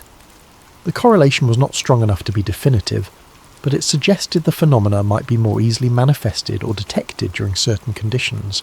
If they existed partially in electromagnetic space, then disturbances to Earth's magnetic field might make them more visible, more active, or more capable of interacting with physical reality. International patterns proved more difficult to document. Investigators working for non-US governments were generally less forthcoming about their experiences, either due to stricter security protocols or cultural differences in discussing paranormal phenomena, but limited reports from investigators in the United Kingdom, France and Japan suggested hitchhiker activity occurred globally, not just in the United States. One Japanese investigator described experiencing hitchhiker phenomena that included elements from Japanese folklore. Instead of featureless orbs, he reported seeing hitodama, fireballs traditionally associated with spirits. Instead of electronic disturbances, he experienced specific sounds associated with supernatural presence in Japanese tradition. The core experience mirrored Western reports, but the cultural framing shaped how the phenomena manifested or how they were perceived. This raised a fascinating question. Were the phenomena adapting their manifestations to match cultural expectations, or were observers interpreting neutral phenomena through their cultural lens? If the phenomena existed partially in consciousness, cultural frameworks might shape the exact form they took when manifesting. The geographic clusters also revealed something about intensity. Investigators who had worked on cases in high-activity regions reported more severe and prolonged hitchhiker effects, even if they lived elsewhere. It was as though exposure in certain locations created stronger connections, deeper hooks that the phenomena could use to maintain presence over greater distances and longer durations. One investigator who had spent 3 months at a facility in Nevada investigating multiple UAP incidents reported hitchhiker activity that persisted for over 5 years. In contrast, investigators who had worked on single incidents in regions with low background UAP activity often reported manifestations that lasted only weeks or months. The data suggested cumulative exposure mattered. The more time spent investigating in high-activity regions, the stronger and more persistent the hitchhiker effect. This had practical implications for personnel assignment. Rotating investigators through high-activity regions rather than stationing them there permanently might reduce hitchhiker intensity. But no official policy ever incorporated this insight, as doing so would require acknowledging the hitchhiker effect existed. Some investigators deliberately moved away from high-activity regions after experiencing severe hitchhiker effects. One couple relocated from Nevada to Maine specifically to escape the phenomena. For the first several months, the activity continued at previous levels. Then it began to fade. After a year in their new location, manifestations had decreased by approximately 80%. After 2 years, they had ceased entirely. The move suggested physical distance from high-activity regions might help attenuate the phenomena over time. But it was impossible to determine whether the cessation resulted from geographic relocation or simply followed the natural decline observed in most cases. The geographic patterns remain poorly understood. No systematic study has been conducted. No official mapping of high-activity regions exists. The data consists entirely of informal reports shared among investigators, patterns noticed through conversation rather than analysis. But the patterns are consistent enough to suggest something real. Location matters. Proximity to high-activity regions matters. Duration of exposure matters. And for investigators trying to understand their experiences, these geographic factors provide one of the few variables they can potentially control. By choosing where to live, where to work, and how long to remain in high-activity regions, investigators might be able to influence the intensity and duration of hitchhiker effects they experience. It is not much control, but in a situation defined by lack of control, even small factors become significant. Chapter 12. The Children's Perspectives. If adult investigators struggle to articulate their experiences with the hitchhiker phenomenon, children had no such difficulty. They described what they saw with matter-of-fact directness, unencumbered by the need to rationalize or explain. Their accounts provided some of the clearest descriptions of the phenomena precisely because they lacked the analytical frameworks that caused adults to question and filter their perceptions. A 7-year-old boy told his parents about the light people who visited his room. When pressed for details, he explained they were shaped like people, but made entirely of soft light, the colour of moonlight on water. They did not speak or move much, he said. They just stood near his bed and watched him. He was not frightened. He had asked them questions, who they were, what they wanted, but they never answered. Eventually they would fade away, becoming transparent and then simply gone. His parents initially dismissed this as imagination, until they began seeing orbs in the same room. The boy insisted these were different. The orbs were small and floated, while the light people were tall and stood on the floor. He described them as having proportions that were not quite right, taller and thinner than normal people, with heads that were slightly too large. When his father asked him to draw what he saw, the boy produced a series of sketches showing elongated humanoid figures rendered in light. The figures lacked facial features or clothing details. They were essentially silhouettes composed of luminescence. In several drawings, he showed multiple figures standing around his bed, all oriented toward where he slept. A 10-year-old girl described entities she called the Watchers. She said they appeared in her peripheral vision, always at the edge of what she could see. When she turned to look directly at them, they were not there, but she could see them clearly when she was not trying to look at them. She described them as dark shapes, person-sized but without distinct features. They stood in doorways, corners, at the end of hallways. They never moved toward her. They just stood and watched. She had learned to ignore them, she said. They had been appearing for months, ever since her mother started working on the special project. Her child's understanding of her mother's UAP investigation work. Her mother confirmed that the girl's descriptions began shortly after she'd returned from 3 weeks of intensive fieldwork analysing radar data from military UAP encounters.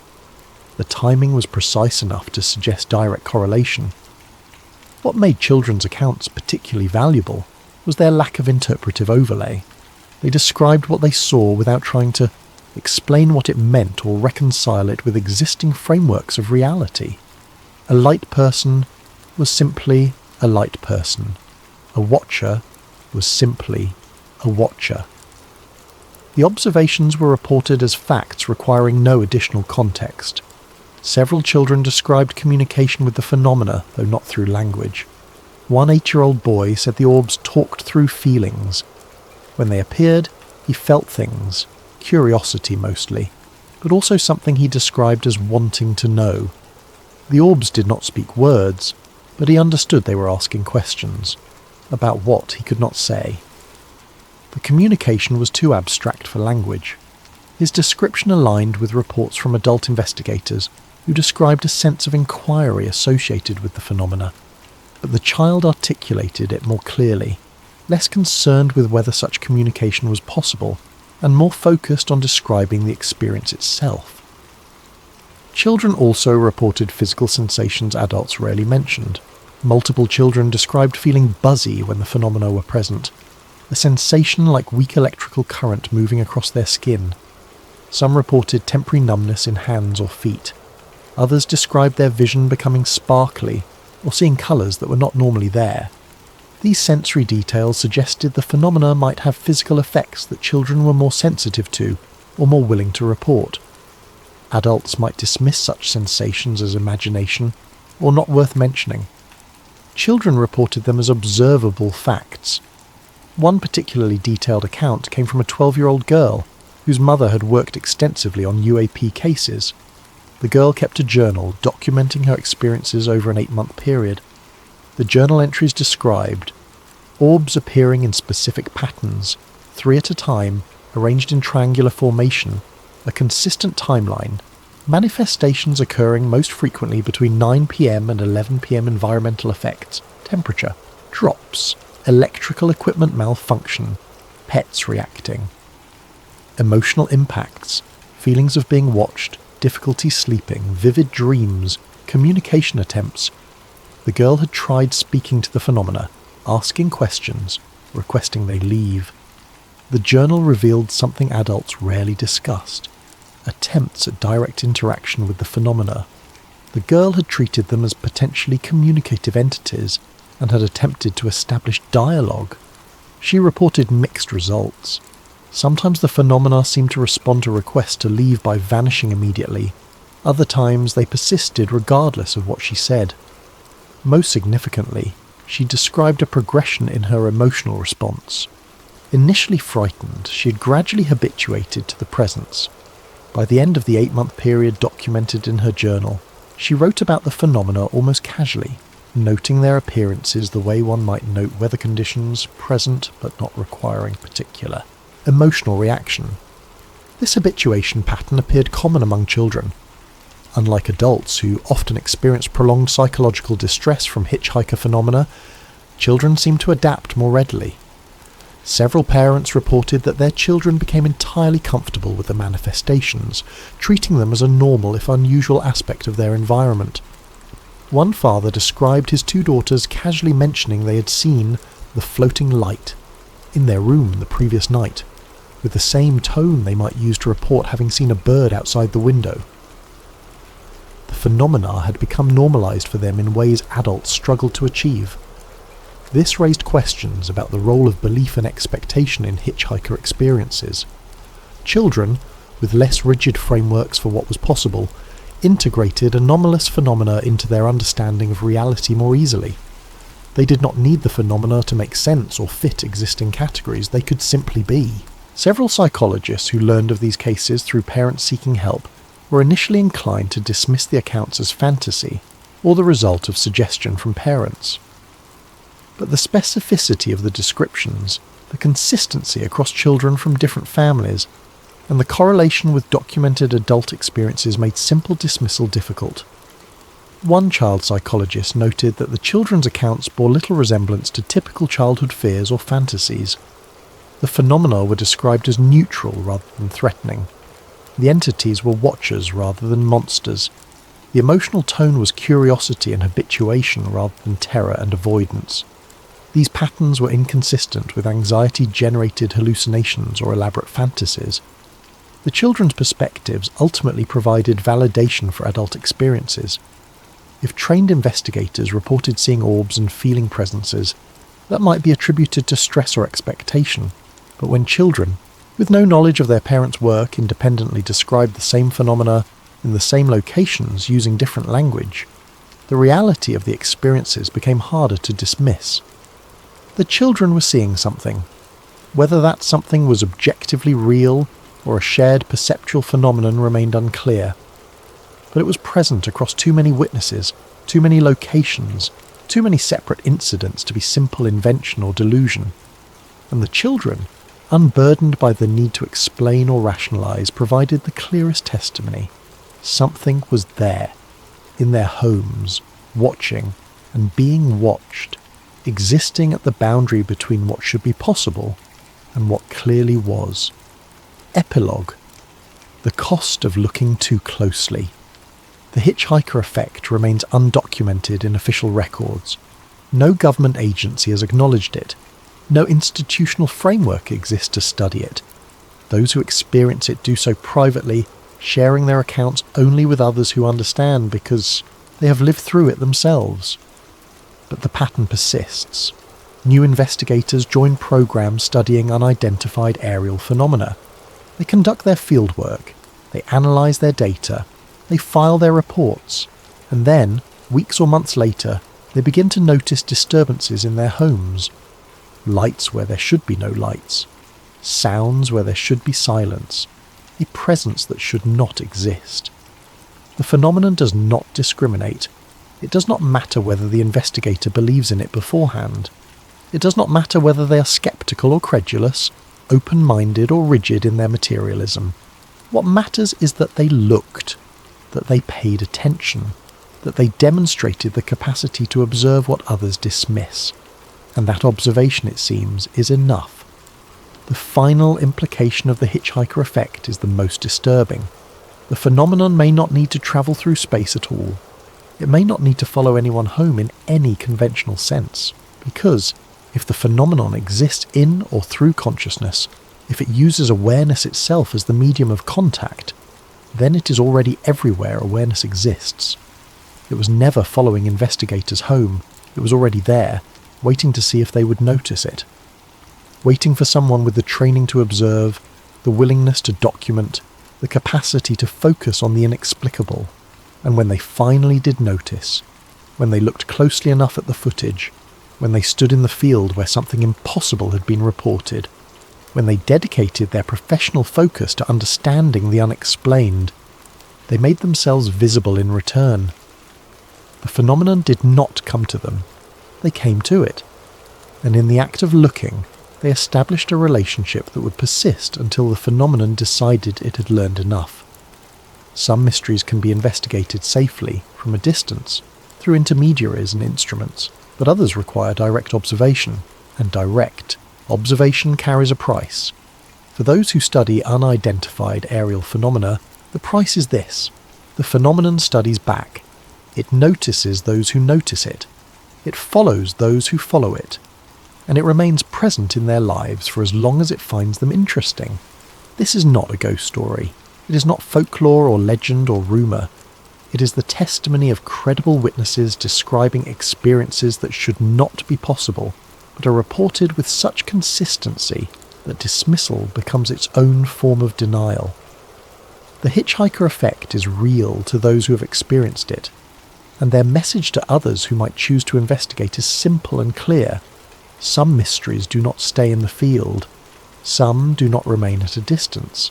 Some follow you home and make themselves comfortable in your most private spaces, observing as they have been observed. Luis Elizondo, in one of his few public comments on the subject, offered this observation. We learn that there are consequences to looking into this. The phenomenon doesn't just sit still and let you observe it. It observes back, and that observation doesn't always end when you leave the site. His words carried weight not just because of his position, but because of the restraint with which they were delivered. This was not speculation. This was acknowledgement of a pattern verified by too many witnesses to dismiss, experienced by too many credible people to ignore. The investigators who lived through hitchhiker experiences emerged changed. Some left the field entirely, concluding the personal cost was too high. Others continued their work, accepting the phenomena as an occupational hazard, part of the price of pursuing truth in domains where truth does not yield easily. But all of them carried the knowledge that they had encountered something that challenged the foundations of understood reality, something that demonstrated intelligence, intention, and capabilities that exceeded human comprehension, something that used awareness itself as a doorway, and when you lie awake at night, aware of a presence you cannot see but can absolutely feel, you will understand the final truth. The phenomenon was never hiding. It was never far away. It was always there, waiting for someone to look closely enough to make themselves seen. You thought you were the investigator. You thought you were the observer. You thought the phenomenon was the subject of your study. But you were wrong. You were the subject. You always were. And by the time you realized it, the observation had already begun. The files remain classified, the reports stay buried, the institutional silence continues, but the phenomenon persists, present in the homes of those who looked too closely, visible to those whose awareness was marked by contact with the inexplicable. Some mysteries do not follow you home. They were already there, waiting to see if you would finally notice them. And once you notice, once you truly see, there is no going back. The threshold has been crossed. The connection has been established. And the phenomenon that exists between worlds, between mind and matter, between the known and the forever unknowable, has found another observer worth studying. The investigation never ends, it simply changes direction, and the investigator becomes the investigated, observed by intelligences that measure awareness in ways humanity is only beginning to understand, studied by entities that perceive attention itself as a form of light in darkness, a beacon marking those who dare to look beyond the comfortable boundaries of accepted reality. This is the cost, this is the price, this is what follows those who follow the phenomenon. Welcome to the other side of observation, welcome to being seen.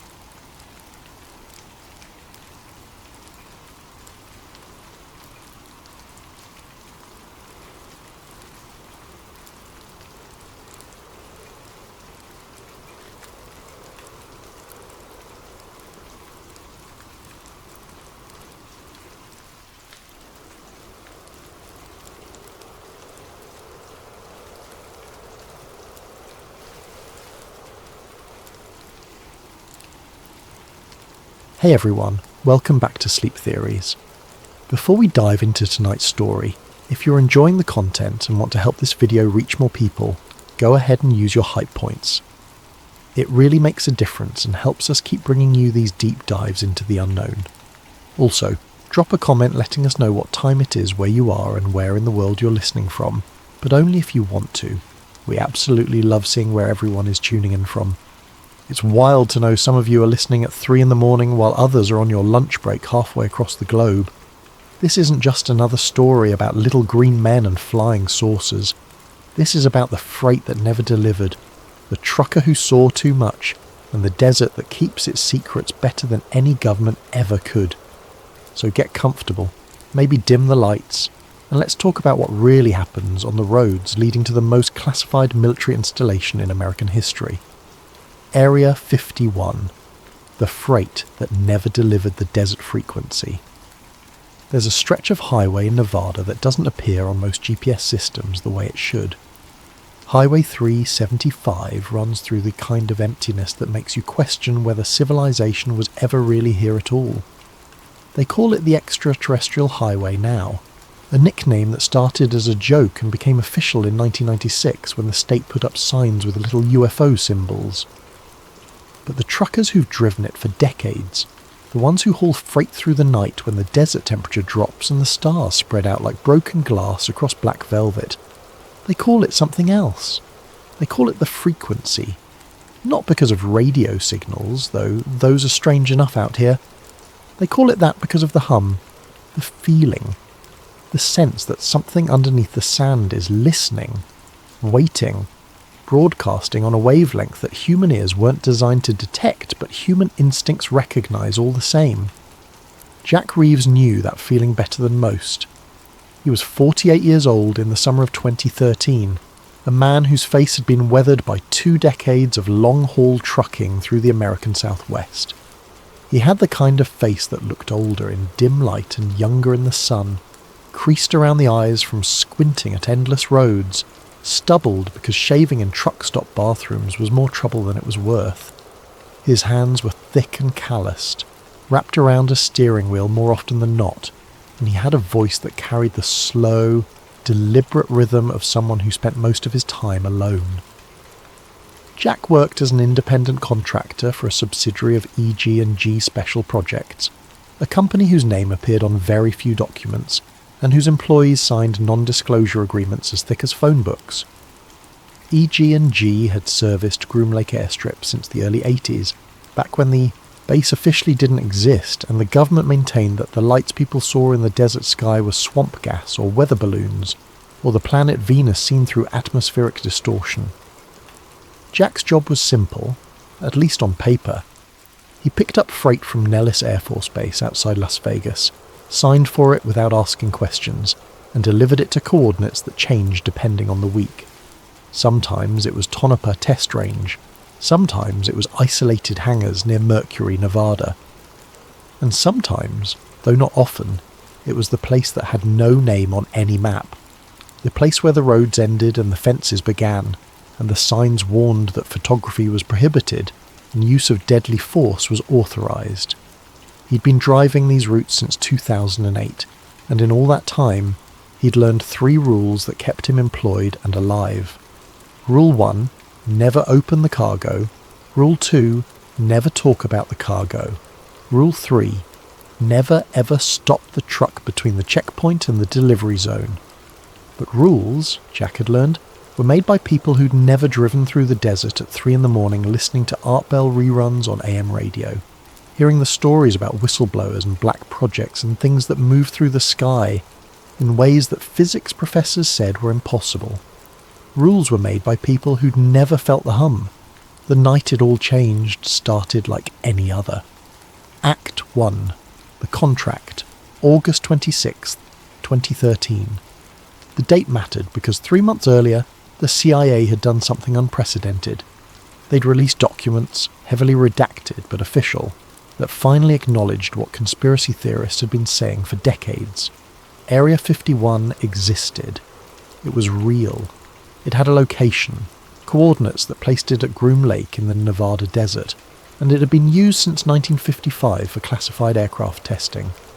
The U-2 spy plane had been born there, assembled in secret and tested in skies that civilians were forbidden from entering.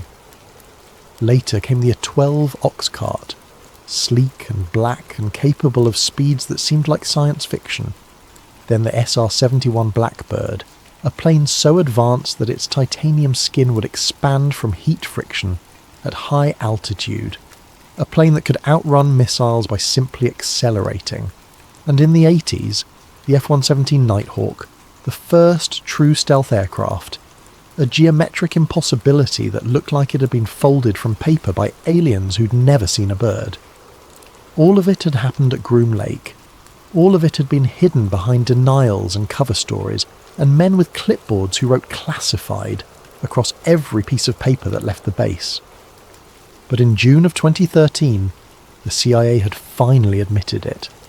They released a report acknowledging the U-2 program, mentioning Area 51 by name, even including a map with the base's location marked in a small black square. Conspiracy theorists celebrated, skeptics shrugged, and the government said in effect, yes, it exists. Yes, we test secret aircraft there. No, there are no aliens. Jack had been listening to the news reports while driving a load of industrial refrigeration units to Creech Air Force Base. He'd laughed, a short bark of amusement that echoed in his empty cab. Of course, they'd admit to the stuff that was already obsolete. The U-2 had been declassified for years. The Blackbird was in museums. The public could handle hearing about planes from the 60s and 70s. What they wouldn't hear about were the things being tested now, the projects with budget allocations buried in documents labelled miscellaneous procurement and advanced aerospace studies. 2 months after the CIA's admission, Jack got a call from his dispatcher. The voice on the other end was clipped, professional, female, not his usual contact. She told him there was a priority haul available, high security clearance required, double the normal pay rate. Pick up at Nellis, delivery to Site U-97. The cargo was listed as avionics hardware, sensitive equipment, standard protocol. Jack had done dozens of hauls like this. He said yes before she had finished explaining the terms. He picked up the truck on a Thursday evening, the sun already sinking behind the spring mountains, turning the desert into shades of copper and rust. The facility at Nellis was a warren of warehouses and hangars, most of them identical, all of them anonymous. A forklift operator loaded a single container into his trailer, a silver box about the size of a small car stenciled with alphanumeric codes that meant nothing to Jack. He signed the electronic manifest noting that the destination field was blank except for the site designation, U-97.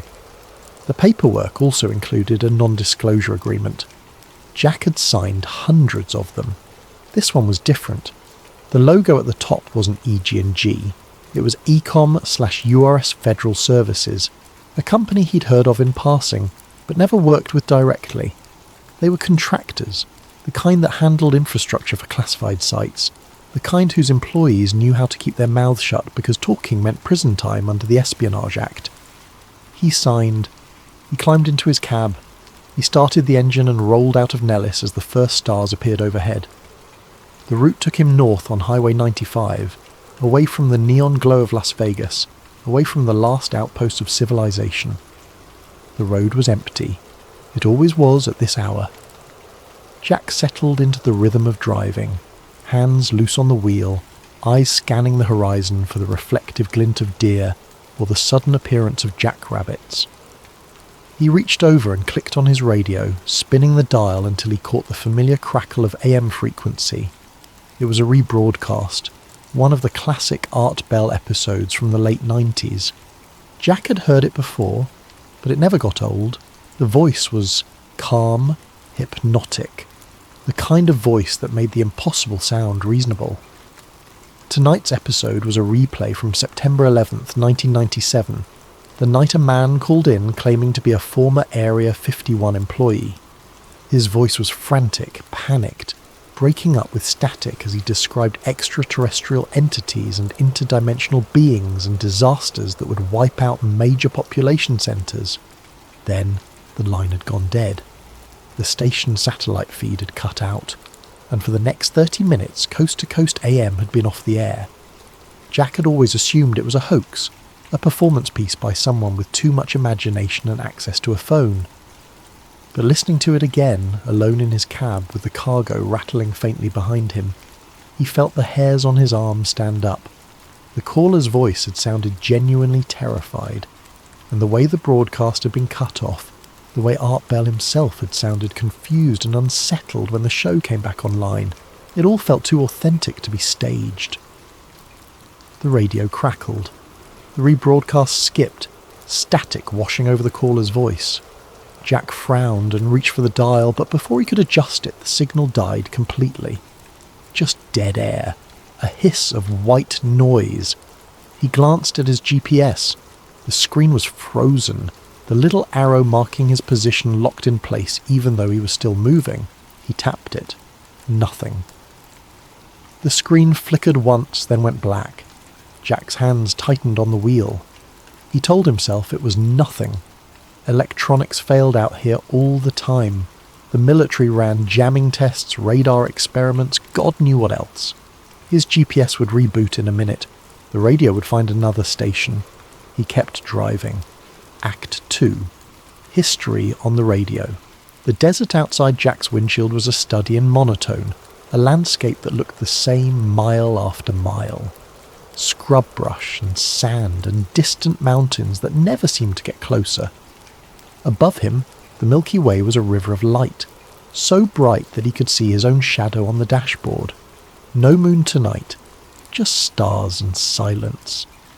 And then the radio came back. Not the rebroadcast, not Art Bell. This was something else, a voice that sounded like it was being played from an old reel-to-reel tape, the kind of audio quality you'd hear in a documentary from the 50s. Formal, clipped. The accent was mid-Atlantic, the kind of voice that belonged to newscasters and military spokesmen from an era when people still trusted the government. In 1955, the voice said, the Central Intelligence Agency approved the construction of a covert testing facility in the Nevada desert. The location was chosen for its remoteness, its proximity to existing military infrastructure, and its position beneath restricted airspace. The site, known internally as Groom Lake, would become the birthplace of America's most advanced reconnaissance aircraft. Jack blinked. He hadn't changed the station. He hadn't touched the dial. But somehow his radio had tuned itself to what sounded like a history lecture. The voice continued. The U-2 spy plane, designed by Lockheed's Skunk Works division, under the direction of Clarence Johnson, was first tested at Groom Lake in August of 1955. The aircraft was capable of flying at altitudes exceeding 70,000 feet, far above the range of Soviet radar and interceptor aircraft. Pilots reported that at such heights, the sky above them was not blue but black, and the curvature of the earth was visible on the horizon. Jack found himself listening despite the strangeness of it. He'd always been interested in aviation history, the engineering marvels that had emerged from the Cold War's desperate race for technological supremacy. The U-2 had been a masterpiece of design, a glider with a jet engine, so light and fragile that it could barely land without its wings scraping the runway. In 1962, the voice went on, the CIA initiated Project Oxcart, the development of a successor to the U-2. The resulting aircraft, designated a 12, was capable of speeds exceeding Mach 3 and altitudes of 90,000 feet. Its titanium fuselage could withstand temperatures exceeding 600 degrees Fahrenheit, the result of air friction at hypersonic velocities. Test pilots described the experience as riding a controlled explosion. The radio crackled again, the voice distorted, words stretching and compressing. Jack reached over to adjust the tuning knob, and his hand froze. The voice had changed. It was still formal, still calm, but now it was reading something else, something that sounded like a classified document. Memo to Director of Central Intelligence Alan Dulles, dated April 9th, 1958. Subject: Justification for continued secrecy, Groom Lake operations. The following rationale is provided to support ongoing denial of base existence in public discourse. First, acknowledgement of site location would compromise operational security for aircraft in development. Second, civilian speculation regarding unidentified aerial phenomena observed near restricted zones provides effective cover for test flights of experimental craft. Third, maintenance of ambiguity permits controlled disclosure on timeline determined by national security interests. Jack's throat felt dry. He wasn't sure what he was hearing, but it didn't sound like a radio program. It sounded like someone had taken actual government documents and set them to audio, reading them aloud in a voice that had no emotion, no inflection, just facts delivered in the cadence of bureaucracy. The voice skipped again, static washing over it like waves. When it came back, it was talking about the 70s. Project Have Blue, initiated in 1976, sought to develop an aircraft with minimal radar cross-section. The resulting prototype, tested at Groom Lake beginning in December of 1977, utilised faceted surfaces to deflect radar energy away from transmitting sources. Pilots reported that ground controllers could not track the aircraft visually or electronically at distances exceeding 5 miles, despite clear atmospheric conditions. Jack thought about the implications of that. A plane that was invisible to radar, a plane that looked, to any observer, like it simply wasn't there.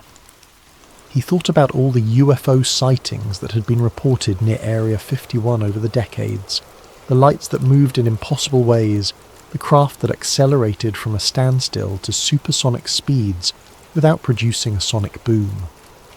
How many of those sightings had been experimental aircraft? How many had been deliberate tests to see how people would react to something they couldn't explain? And how many, Jack wondered, had been something else entirely? The radio hissed again. This time when the voice returned, it was reading from something that sounded less like a memo and more like a testimony. Deposition of former Groom Lake contractor Richard Martinez, dated March 3rd, 1994. Mr. Martinez alleges exposure to toxic materials during waste incineration operations conducted at the facility between 1988 and 1991. Symptoms reported include respiratory distress, skin lesions, and neurological impairment.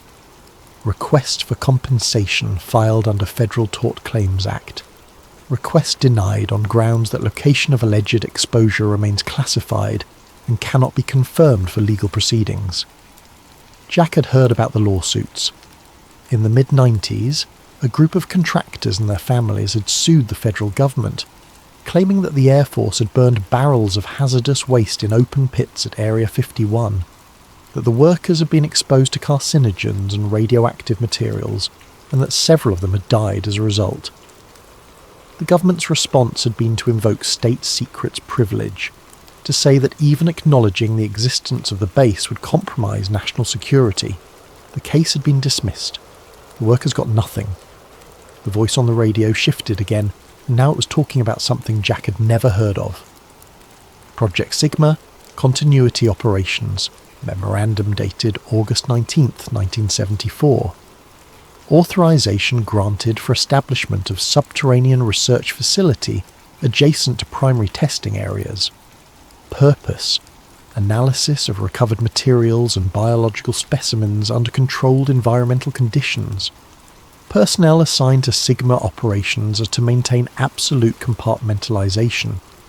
Disclosure of project details to unauthorized individuals, including other facility personnel, will result in immediate termination of employment and prosecution under relevant statutes. Jack's hands were slick on the steering wheel. Recovered materials, biological specimens. The voice was talking about things that sounded like they'd been pulled directly from a conspiracy theorist's fever dream. But the tone was so matter-of-fact, so clinical, that it was impossible to dismiss as fiction. He glanced at the GPS again. Still dead. He tried his cell phone. No signal. Not even the little indicator that showed he was searching for a tower. Just blank, as if the phone had forgotten what a cellular network was. The radio continued. The voice read memo after memo, document after document, each one describing projects and operations that sounded progressively more bizarre. References to trans-medium propulsion systems, mentions of non-terrestrial artifacts, a passage about biological entities exhibiting characteristics inconsistent with known evolutionary taxonomy. Jack reached over and turned the radio off. The voice kept talking. He stared at the dashboard. The radio's power light was off. The display was dark. But the voice continued, emanating from the speakers like it was coming from somewhere deeper than the wiring, like the sound itself had been embedded in the truck. Jack yanked the keys out of the ignition. The engine died. The headlights went dark. The truck coasted forward in silence, momentum carrying it down the highway. And still, faintly, he could hear the voice, now distorted beyond comprehension, words blending into a low hum that resonated in his chest. Then it stopped. The desert was silent. No wind, no insects. Just the sound of his own breathing and the faint tick of the cooling engine. Jack sat in the darkness for a long moment. Then he turned the key. The engine roared back to life. The headlights blazed, illuminating the empty road ahead. The radio stayed off. He drove in silence for the next hour, his mind racing, trying to rationalize what he'd just heard. Radio interference. A bizarre prank. Something to do with the cargo he was hauling. There had to be an explanation. He didn't believe any of them. Act 3. The checkpoint. Jack reached the perimeter checkpoint at 2:17 in the morning. He knew the time because he'd been watching the clock on his dashboard obsessively since the radio incident, grounding himself in the concrete reality of numbers and minutes passing. The checkpoint was a low structure of concrete and reinforced glass, floodlit by sodium vapour lamps that turned the surrounding desert into a stage set, all harsh light and deep shadow. 2 guards stepped out as Jack rolled to a stop. They wore fatigues with no insignia, no name tags, no unit patches. Their rifles were slung across their chests, not aimed but visible. One of them approached the driver's side window while the other circled the truck, a flashlight playing over the trailer's exterior. Jack rolled down the window. The guard held out a gloved hand without saying a word. Jack passed over his ID and the manifest. The guard scanned both with a handheld device, then looked up at Jack's face, comparing it to whatever photo was on file. After a moment, the guard handed the documents back. "Park at the red light," the guard said. His voice was flat, uninflected. "Leave the engine running. Do not exit the vehicle. We'll handle the offload." Jack nodded. He'd done this before, though never at this particular checkpoint. He put the truck in gear and rolled forward, following the painted yellow line on the pavement to a spot marked by a single red traffic signal mounted on a pole. The light wasn't connected to anything. It just stood there, glowing crimson against the darkness. He put the truck in neutral, engaged the parking brake and waited. Through his side mirror, he watched the guards move to the back of the trailer. They worked in silence, their movements efficient and practiced. A motorised pallet jack appeared, rolling out from somewhere beyond the floodlights. The trailer's rear door opened with a metallic clang that echoed across the empty desert. Jack reached for his dash cam. It was a cheap unit he'd installed himself, mounted on the windshield with a suction cup, recording everything through the front window in case of accidents or disputes about delivery times.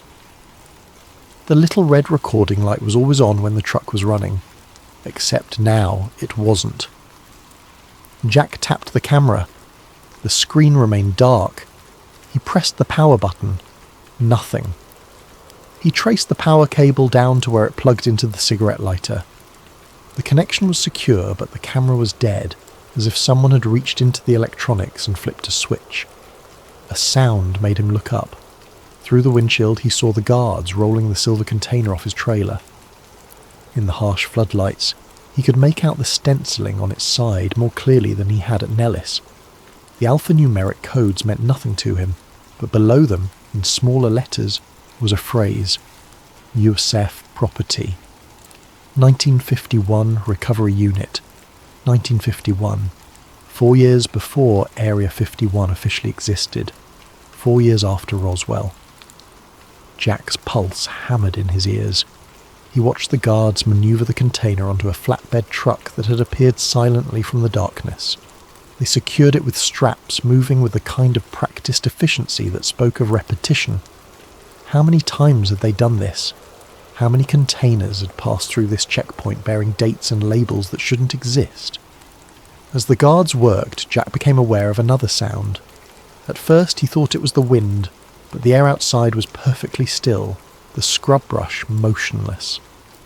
The sound was deeper than wind, a low-frequency vibration that he felt more than heard, something that resonated in his bones and made his teeth ache. He'd heard this sound before. Every trucker who'd driven these routes had heard it at some point. The hum, the frequency. It was coming from somewhere beyond the checkpoint, out in the darkness where the floodlights couldn't reach.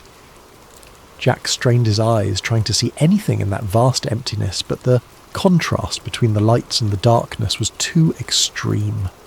He could have been staring at a wall 10 feet away or the horizon 20 miles distant. The hum grew louder, not by much, but enough that Jack could feel it in the steering wheel, a vibration that travelled up through his hands and into his chest.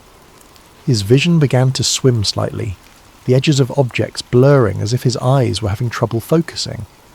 One of the guards walked back to Jack's window. He made a sharp gesture. Leave. Now. Jack didn't need to be told twice. He released the parking brake, put the truck in gear and started to roll forward. But instead of following the road back the way he'd come, toward the checkpoint gate and the highway beyond, he found himself turning onto a different route, following yellow lights that stretched ahead into the darkness. "Wait," Jack said aloud to himself, to the empty cab. "This isn't right."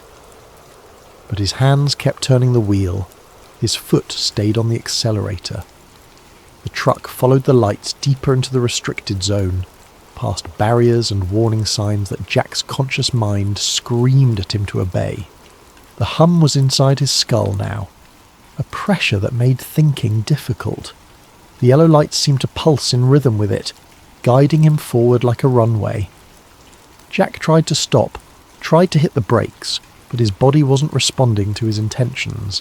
He was a passenger in his own flesh, watching helplessly as the truck carried him towards something his rational mind insisted could not exist. Then, as suddenly as it had started, the hum stopped. Jack's hands jerked on the wheel. The truck swerved, tyres crunching on gravel. He slammed the brakes, and the entire rig shuddered to a halt, trailer fishtailing slightly before settling. He sat there, breathing hard, his heart hammering so fast he thought he might be having a cardiac episode. Slowly, his hands trembling, he looked around. He was in the middle of the desert. No checkpoint, no guards, no yellow lights. Just endless scrubland stretching away in all directions under a sky so packed with stars that it looked like someone had shattered a window into heaven. And directly ahead of him, perhaps 200 yards distant, was a structure. It wasn't a hangar. It wasn't a building.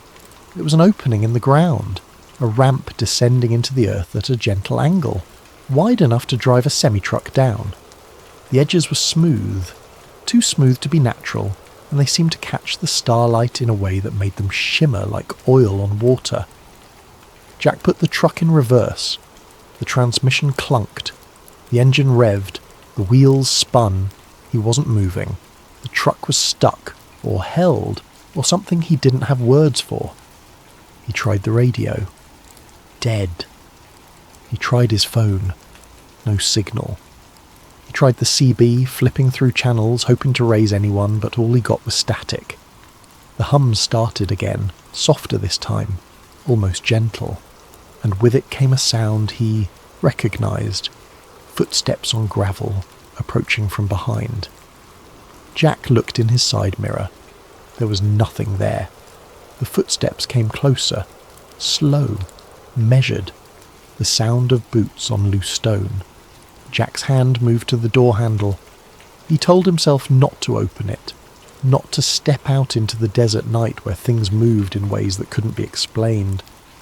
But his hand was already pulling the handle, already pushing the door open, and he was climbing down from the cab, his legs moving automatically. He turned around. The desert was empty. No guards, no vehicles, nothing but sand and stars and the distant mountains. The footsteps stopped. Jack heard breathing, not his own, slower, deeper, rhythmic, like a machine. "Who's there?" he said. His voice sounded small and ridiculous in the enormous silence. No answer. Just the breathing, and beneath it, the hum. Jack looked back at the ramp descending into the earth. At the mouth of the tunnel, he could now see lettering carved into the stone, faded but legible. Project Sigma Continuity. He'd heard that name on the radio, on the broadcast that shouldn't have been playing. The voice had mentioned it, casually, as if it were just another item in a long list of classified programs. Recovered materials, biological specimens, continuity operations. Jack walked toward the ramp. He told himself to stop, to get back in the truck, to turn around and drive away even if it meant abandoning the rig and walking back to civilization on foot. But his legs kept moving, carrying him forward with a will independent of his own. The ramp's surface was strange under his boots. It looked like stone, but it felt like metal, smooth and slightly warm to the touch. The walls on either side were the same, vitrified into glass like surfaces that reflected his flashlight beam in fragmented patterns. This wasn't excavated. This was burned into the earth, carved by heat so intense that it had fused sand into something crystalline and permanent. Jack descended into the tunnel, his flashlight cutting weak angles through the darkness ahead. The hum grew louder the deeper he went, filling his ears until he couldn't hear his own footsteps anymore. The air smelled wrong, metallic and sharp, like ozone after a lightning strike. The tunnel opened into a chamber. Jack stopped at the threshold, his light playing across a space that was vast and empty and utterly wrong. The walls curved in ways that hurt to look at, surfaces that seemed to bend perspective so that distances became impossible to judge. The floor was smooth and reflective like obsidian, and in its surface Jack could see lights moving beneath him, circuits or pathways that glowed with a faint blue luminescence. In the centre of the chamber was a pit. Jack approached it slowly, each step an act of will against every instinct screaming at him to run. The pit was circular, perhaps 50 feet across, its edges perfectly smooth. And from its depths came the hum, louder now, a sound that made Jack's vision blur and his stomach lurch. He reached the edge and looked down. The pit descended farther than his flashlight could reach, a shaft dropping into darkness so complete it seemed to swallow the beam. But there was something moving down there, something that reflected light in patterns that shifted and changed. surfaces that appeared and disappeared like images glimpsed through running water. Jack stepped back from the edge. His boot scraped against something metallic. He looked down and saw a panel set flush with the floor, covered in symbols that weren't letters or numbers but something in between, geometric shapes that his mind tried and failed to organise into meaning. He touched the panel. The hum surged, sudden and overwhelming, and Jack's vision went white. When it cleared, he was somewhere else. Not the chamber, not the tunnel.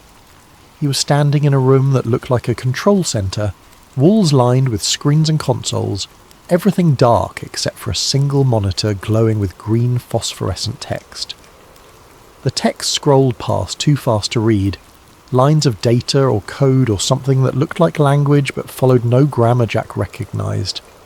And then he heard the voice, not from the radio this time, not from speakers or hidden devices. It came from inside his head, a sound that bypassed his ears entirely and resonated directly in his consciousness. Witness, it said, not a command, a statement, a designation. Jack tried to speak, but his throat wouldn't work. He tried to move, but his body was frozen, locked in place like a statue. The voice continued. Records indicate observation of unauthorized intrusion. Standing protocols require containment and processing. However, current directives prioritize non-intervention in civilian exposure events. You will be returned to perimeter. Memory suppression will be partial to allow for documentation and dissemination through unofficial channels. This serves continuity objectives. Jack's vision blurred again. The room dissolved into static white noise that filled his senses completely. Act 4. The Files and the Fire. When Jack woke up, he was in his truck. The engine was running. The dashboard clock read 4:53 in the morning. He was parked at a rest stop outside Alamo, Nevada, 40 miles from the checkpoint, with no memory of how he'd gotten there. His head pounded. His mouth tasted like copper. Every muscle in his body ached as if he'd been working manual labour for hours. He sat up slowly, checking himself for injuries. Nothing. No cuts, no bruises, no signs of trauma. His clothes were dusty, his boots caked with fine sand, but otherwise he was intact. The trailer was empty. The cargo was gone, delivered or disappeared. Jack didn't know which. He started driving. Not back toward Las Vegas. Not toward his dispatcher's office to file a delivery report. He drove to Rachel, Nevada, to the Little Alien, the roadside, a diner that had become a pilgrimage site for UFO enthusiasts and conspiracy theorists. It was the only place Jack could think to go where people might believe what he'd experienced, or at least not call the police when he tried to explain it. The diner was nearly empty at this hour, just a handful of tourists sleeping in their cars outside, and one waitress behind the counter, a woman in her 50s with silver hair and a name tag that read, Margaret. Jack sat at the counter and ordered coffee. When Margaret brought it, he asked if anyone had ever talked to her about working at the base. Margaret smiled, a knowing expression that suggested she'd heard this question 1,000 times. Everyone talks, she said. The question is who's telling the truth and who's just repeating what they heard online. What if someone saw something, Jack asked. Something they can't explain. Margaret poured herself a coffee and leaned against the counter. Then they'd better be ready for people to call them crazy, or a liar, or a government disinformation agent. That's how it works out here. You see something real, and suddenly you're the problem, not what you saw. She gestured to the walls around them. Jack looked up and realised the entire diner was covered in photographs and newspaper clippings. Images of the base from the 50s, aerial shots showing runways and hangars, articles about the workers' lawsuits in '94, the contractors who'd been exposed to toxic waste and denied compensation. Satellite photos from recent years showing new construction, massive hangars that hadn't existed a decade earlier. One photograph caught Jack's eye. It was a surveillance shot clearly taken from a distance, showing a line of white buses parked outside a terminal. The buses had no markings, no logos, just blank white exteriors that reflected the desert sun. Janet flights, Margaret said, following his gaze. That's what they call them. White buses and unmarked planes that ferry workers to the base every day. Nobody knows who those people are or what they do. They sign NDAs that would make your eyes water, and every single one of them has a story about something weird happening out there. Most of them never tell it. Jack sipped his coffee. It was terrible, burnt and bitter, but it was real. It grounded him. "You hear about the new construction?" Margaret asked. She pulled out her phone, swiping through images until she found what she was looking for. She turned the screen toward Jack. It was a satellite image, dated April 20th, 2023. The photo showed Groom Lake from above, the runways and hangars clearly visible. But there was something new in the frame, a cluster of structures that hadn't been there in previous images. The buildings were massive, hangar-sized, and their roofs were covered in what looked like heat dispersion panels. "Someone ran thermal analysis on these," Margaret said. "The readings don't make sense. These buildings are generating heat signatures consistent with industrial fusion reactions. That's not airplane testing. That's power generation on a scale that shouldn't exist with current technology." Jack stared at the image. He thought about the pit, the chamber beneath the desert, the hum that had resonated in his bones.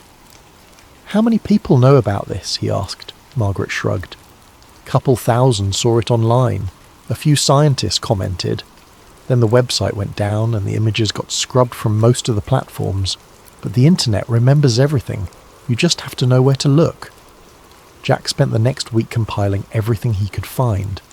He bought a laptop at a big box store in Las Vegas, paying cash, using a VPN to browse forums and declassified document archives.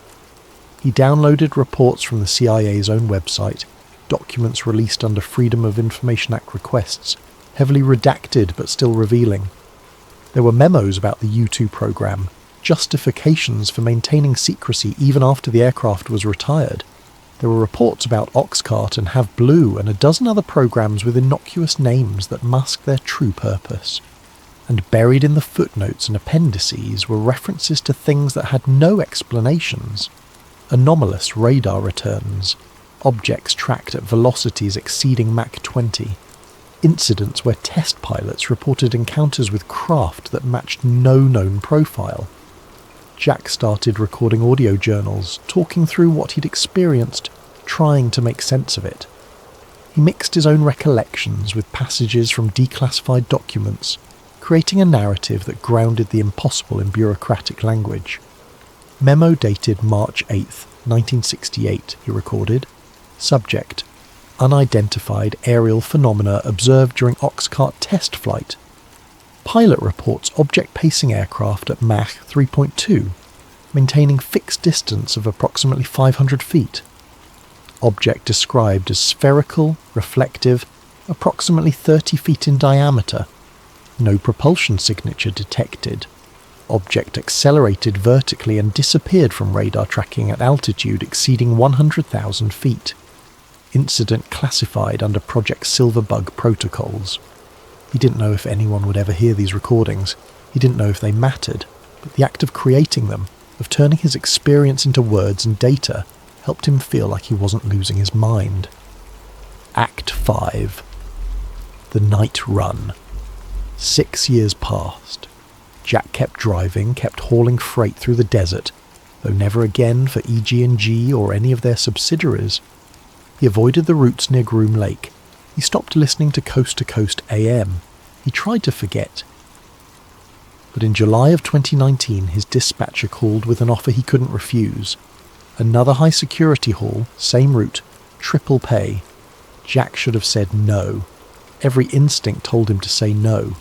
But he'd been struggling financially, the trucking industry contracting as shipping companies consolidated routes, and the money was enough to keep him afloat for 6 months. He said yes. This was during the summer of the Storm Area 51 event, the viral Facebook joke that had somehow turned into a real movement. Millions of people had pledged to see them aliens, to gather at the gates of the base on September 20th and force their way inside. The military had issued warnings. The local sheriff had held press conferences begging people not to come, but the internet didn't care about warnings. Jack picked up the truck on July 18th. The cargo manifest was blank this time, just a weight notation, 12,000 pounds. When he asked what he was hauling, the loading supervisor told him it was equipment for emergency response preparation. Nothing more. Jack drove north through the night. The highway was busier than usual. Caravans of RVs and passenger cars heading toward Rachel. Tourists and true believers making the pilgrimage to see the most famous classified base in America. Jack passed them slowly, his rig lumbering through the darkness, while cars honked and passengers waved, some holding up signs that read, "We believe and show us the aliens." Around midnight, Jack's radio cut to an emergency broadcast frequency. The voice was automated, repeating the same message on a loop. "Attention, you're approaching restricted military airspace. Unauthorized entry is prohibited under federal law. Use of deadly force is authorized. Turn back now." Jack had heard this broadcast before on previous runs, but tonight it was different. Beneath the automated voice he could hear other sounds, fragments of conversation bleeding through from another frequency, voices discussing coordinates, someone saying, "Containment protocol active." Another voice, calmer, repeating numbers that Jack recognized as GPS coordinates near Groom Lake. He tried to change the station. The radio wouldn't respond. The broadcast continued, overlapping voices creating a chaotic stream of information that Jack's mind struggled to parse. And then, cutting through everything else, he heard a single word repeated 3 times. Sigma.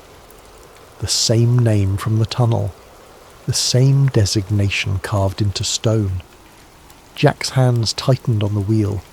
He checked his mirrors. The highway behind him was empty now, the tourist traffic falling away as he approached the restricted zone.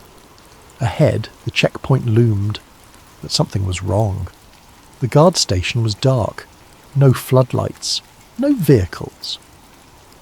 Jack slowed to a crawl, his headlights cutting across the empty checkpoint. The barrier gate was raised, locked in the open position. The guard station's windows were dark. No signs of life. He should have turned around. Should have driven back to Vegas and told his dispatcher the delivery was impossible.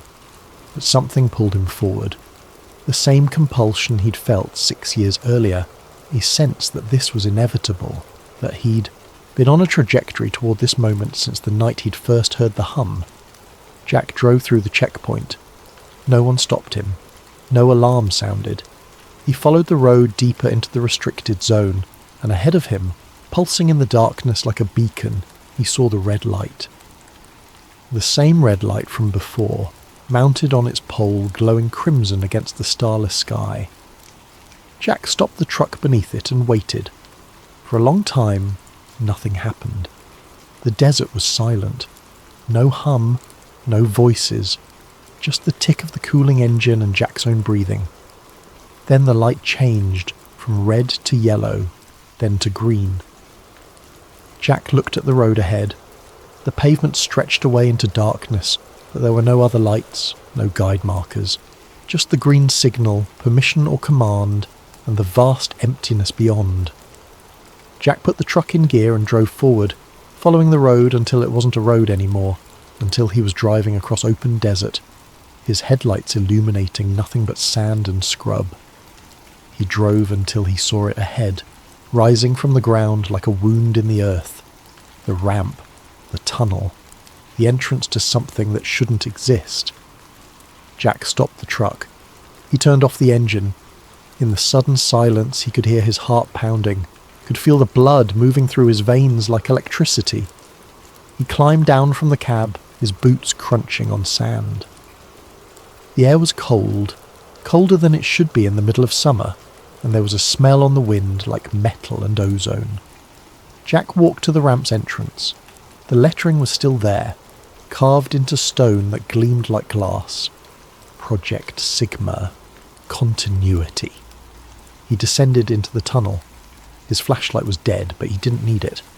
The walls glowed with that same faint blue luminescence, enough to see by, enough to navigate. The hum was back, softer than before, a vibration that felt almost welcoming. The tunnel opened into the chamber. Jack stepped through, and his breath caught. The pit was no longer empty. Something rested at its bottom, something that caught the light and bent it, surfaces shifting through colours that Jack had no names for. It was massive, easily the size of a house, and it was moving, rotating slowly on an axis that seemed to exist in more than 3 dimensions. As Jack watched, the object began to rise. It moved in complete silence, no engines, no propulsion system visible. It simply lifted, defying gravity with the casualness of a balloon released into the wind. The surfaces reflected the chamber's blue light, casting patterns across the walls that looked like language, like diagrams, like star charts from a perspective no human had ever seen. Jack pulled out his phone, his hands shaking. He raised it, framing the rising object in the camera, and pressed record. The screen went white. The phone died in his hand, all its electronics fried by something Jack couldn't perceive. The object continued to rise, reaching the level of the chamber floor, then moving past him toward the tunnel entrance. Jack turned to watch it go. This impossible thing gliding up the ramp and out into the desert night. He followed it. When Jack emerged from the tunnel, the object was hovering above the desert floor, perhaps 50 feet up, rotating slowly. It cast no shadow despite the starlight. It made no sound, and then it moved. Not gradually, not with acceleration. It simply changed position, from hovering above the desert to being a mile away in an instant, a transition that Jack's eyes couldn't track, because it happened between frames of perception. The object disappeared into the southern sky, a point of light that faded to nothing. Jack stood in the desert for a long time after it was gone. Eventually he walked back to his truck, climbed into the cab and started the engine. His CB radio crackled to life. Jack grabbed the mic out of habit, keying it. "Tell Art Bell he was right," Jack said into the static. His voice was calm, matter-of-fact, the voice of a man reporting something he had witnessed on the road. "Tell him they're real, and they've been here the whole time." He released the mic. The static continued for a moment, then resolved into silence. Jack drove. Act 6. Aftermath. They found Jack's truck 3 days later, parked at mile marker 23 on Highway 95, engine running, lights on. The driver's door was open, the keys were in the ignition. The CB radio was still recording, 68 hours of continuous static. Jack Reeves was never found. The official investigation concluded that he'd experienced a mental health crisis and wandered into the desert, where he likely succumbed to dehydration or exposure. Search and rescue teams combed the area for weeks, using helicopters and heat-sensing equipment, but found no trace. His truck was impounded. The cargo it had been carrying, whatever it was, had vanished. The manifest showed a delivery to Site U-97, but when investigators followed up, they were told no such site designation existed, and no delivery had been scheduled for that date. The audio recordings Jack had made, the journals and compiled documents, were found on his laptop at his apartment in Las Vegas. His sister listened to them once, then deleted them. She didn't want to believe her brother had been losing his mind. She didn't want the recordings to exist as evidence of his decline, but someone had already uploaded them. Before the laptop was erased, someone had copied the files and posted them to a forum dedicated to Area 51 research. The posts were deleted within hours, but by then they'd been downloaded by hundreds of people, mirrored across dozens of sites. Jack's story became one more thread in the endless tapestry of conspiracy theories surrounding the base. Some people believed it, most didn't. A few claimed they'd had similar experiences, that they'd heard the hum or seen the lights or been pulled into situations they couldn't explain. None of it could be verified. None of it was proven. But in June of 2023, 4 years after Jack's disappearance, commercial satellite imagery of Groom Lake revealed something new. A scar in the desert floor, roughly 600 feet in diameter, perfectly circular, the sand fused into glass.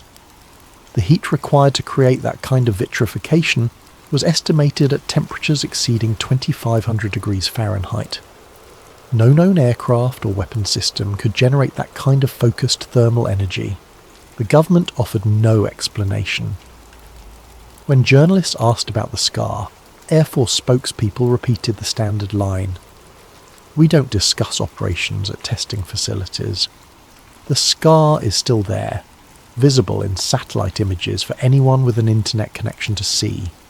It sits in the desert like a punctuation mark, the period at the end of a sentence that was never finished. Ending. The desert still breathes. Area 51 began as a runway for spy planes. The U-2, the Oxcart, the Blackbird, aircraft so advanced they seemed like science fiction, even to the pilots who flew them.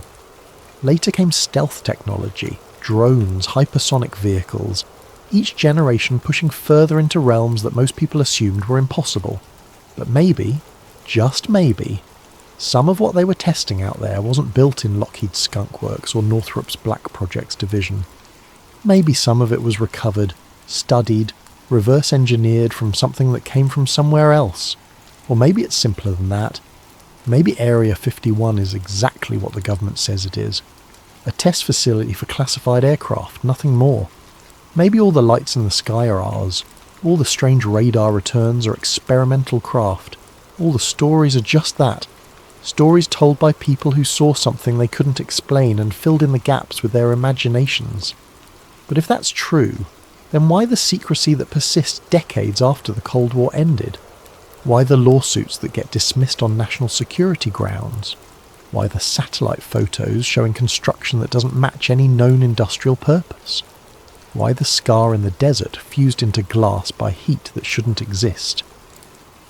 Jack Reeves drove freight through the Nevada desert for over a decade. He was a reliable contractor, a man who followed rules and kept his mouth shut. Until the night he didn't come home, until the night he left his truck running on an empty highway and walked into the darkness. They say the desert keeps its secrets, that the sand and the wind erase everything eventually, grinding down evidence and memory until nothing remains but stories. But the desert isn't empty. It's full of things we built and things we found and things we still don't understand. And somewhere out there, beneath runways and hangars and tunnels that don't appear on any map, something is still humming, still waiting, still watching the skies for signals we can't interpret and responding in ways we're not equipped to comprehend. Area 51 is real. The documents prove it. The satellites show it. The history confirms it. What happens inside is another question. And maybe, just maybe, the answer is something we're not ready to hear. Area 51 remains an active United States Air Force operating location. Public access is prohibited. No evidence of extraterrestrial technology has ever been officially released. The lights over Groom Lake continue to appear, the hum continues to resonate, and somewhere in the desert beneath the stars the frequency still broadcasts. For those who know how to listen,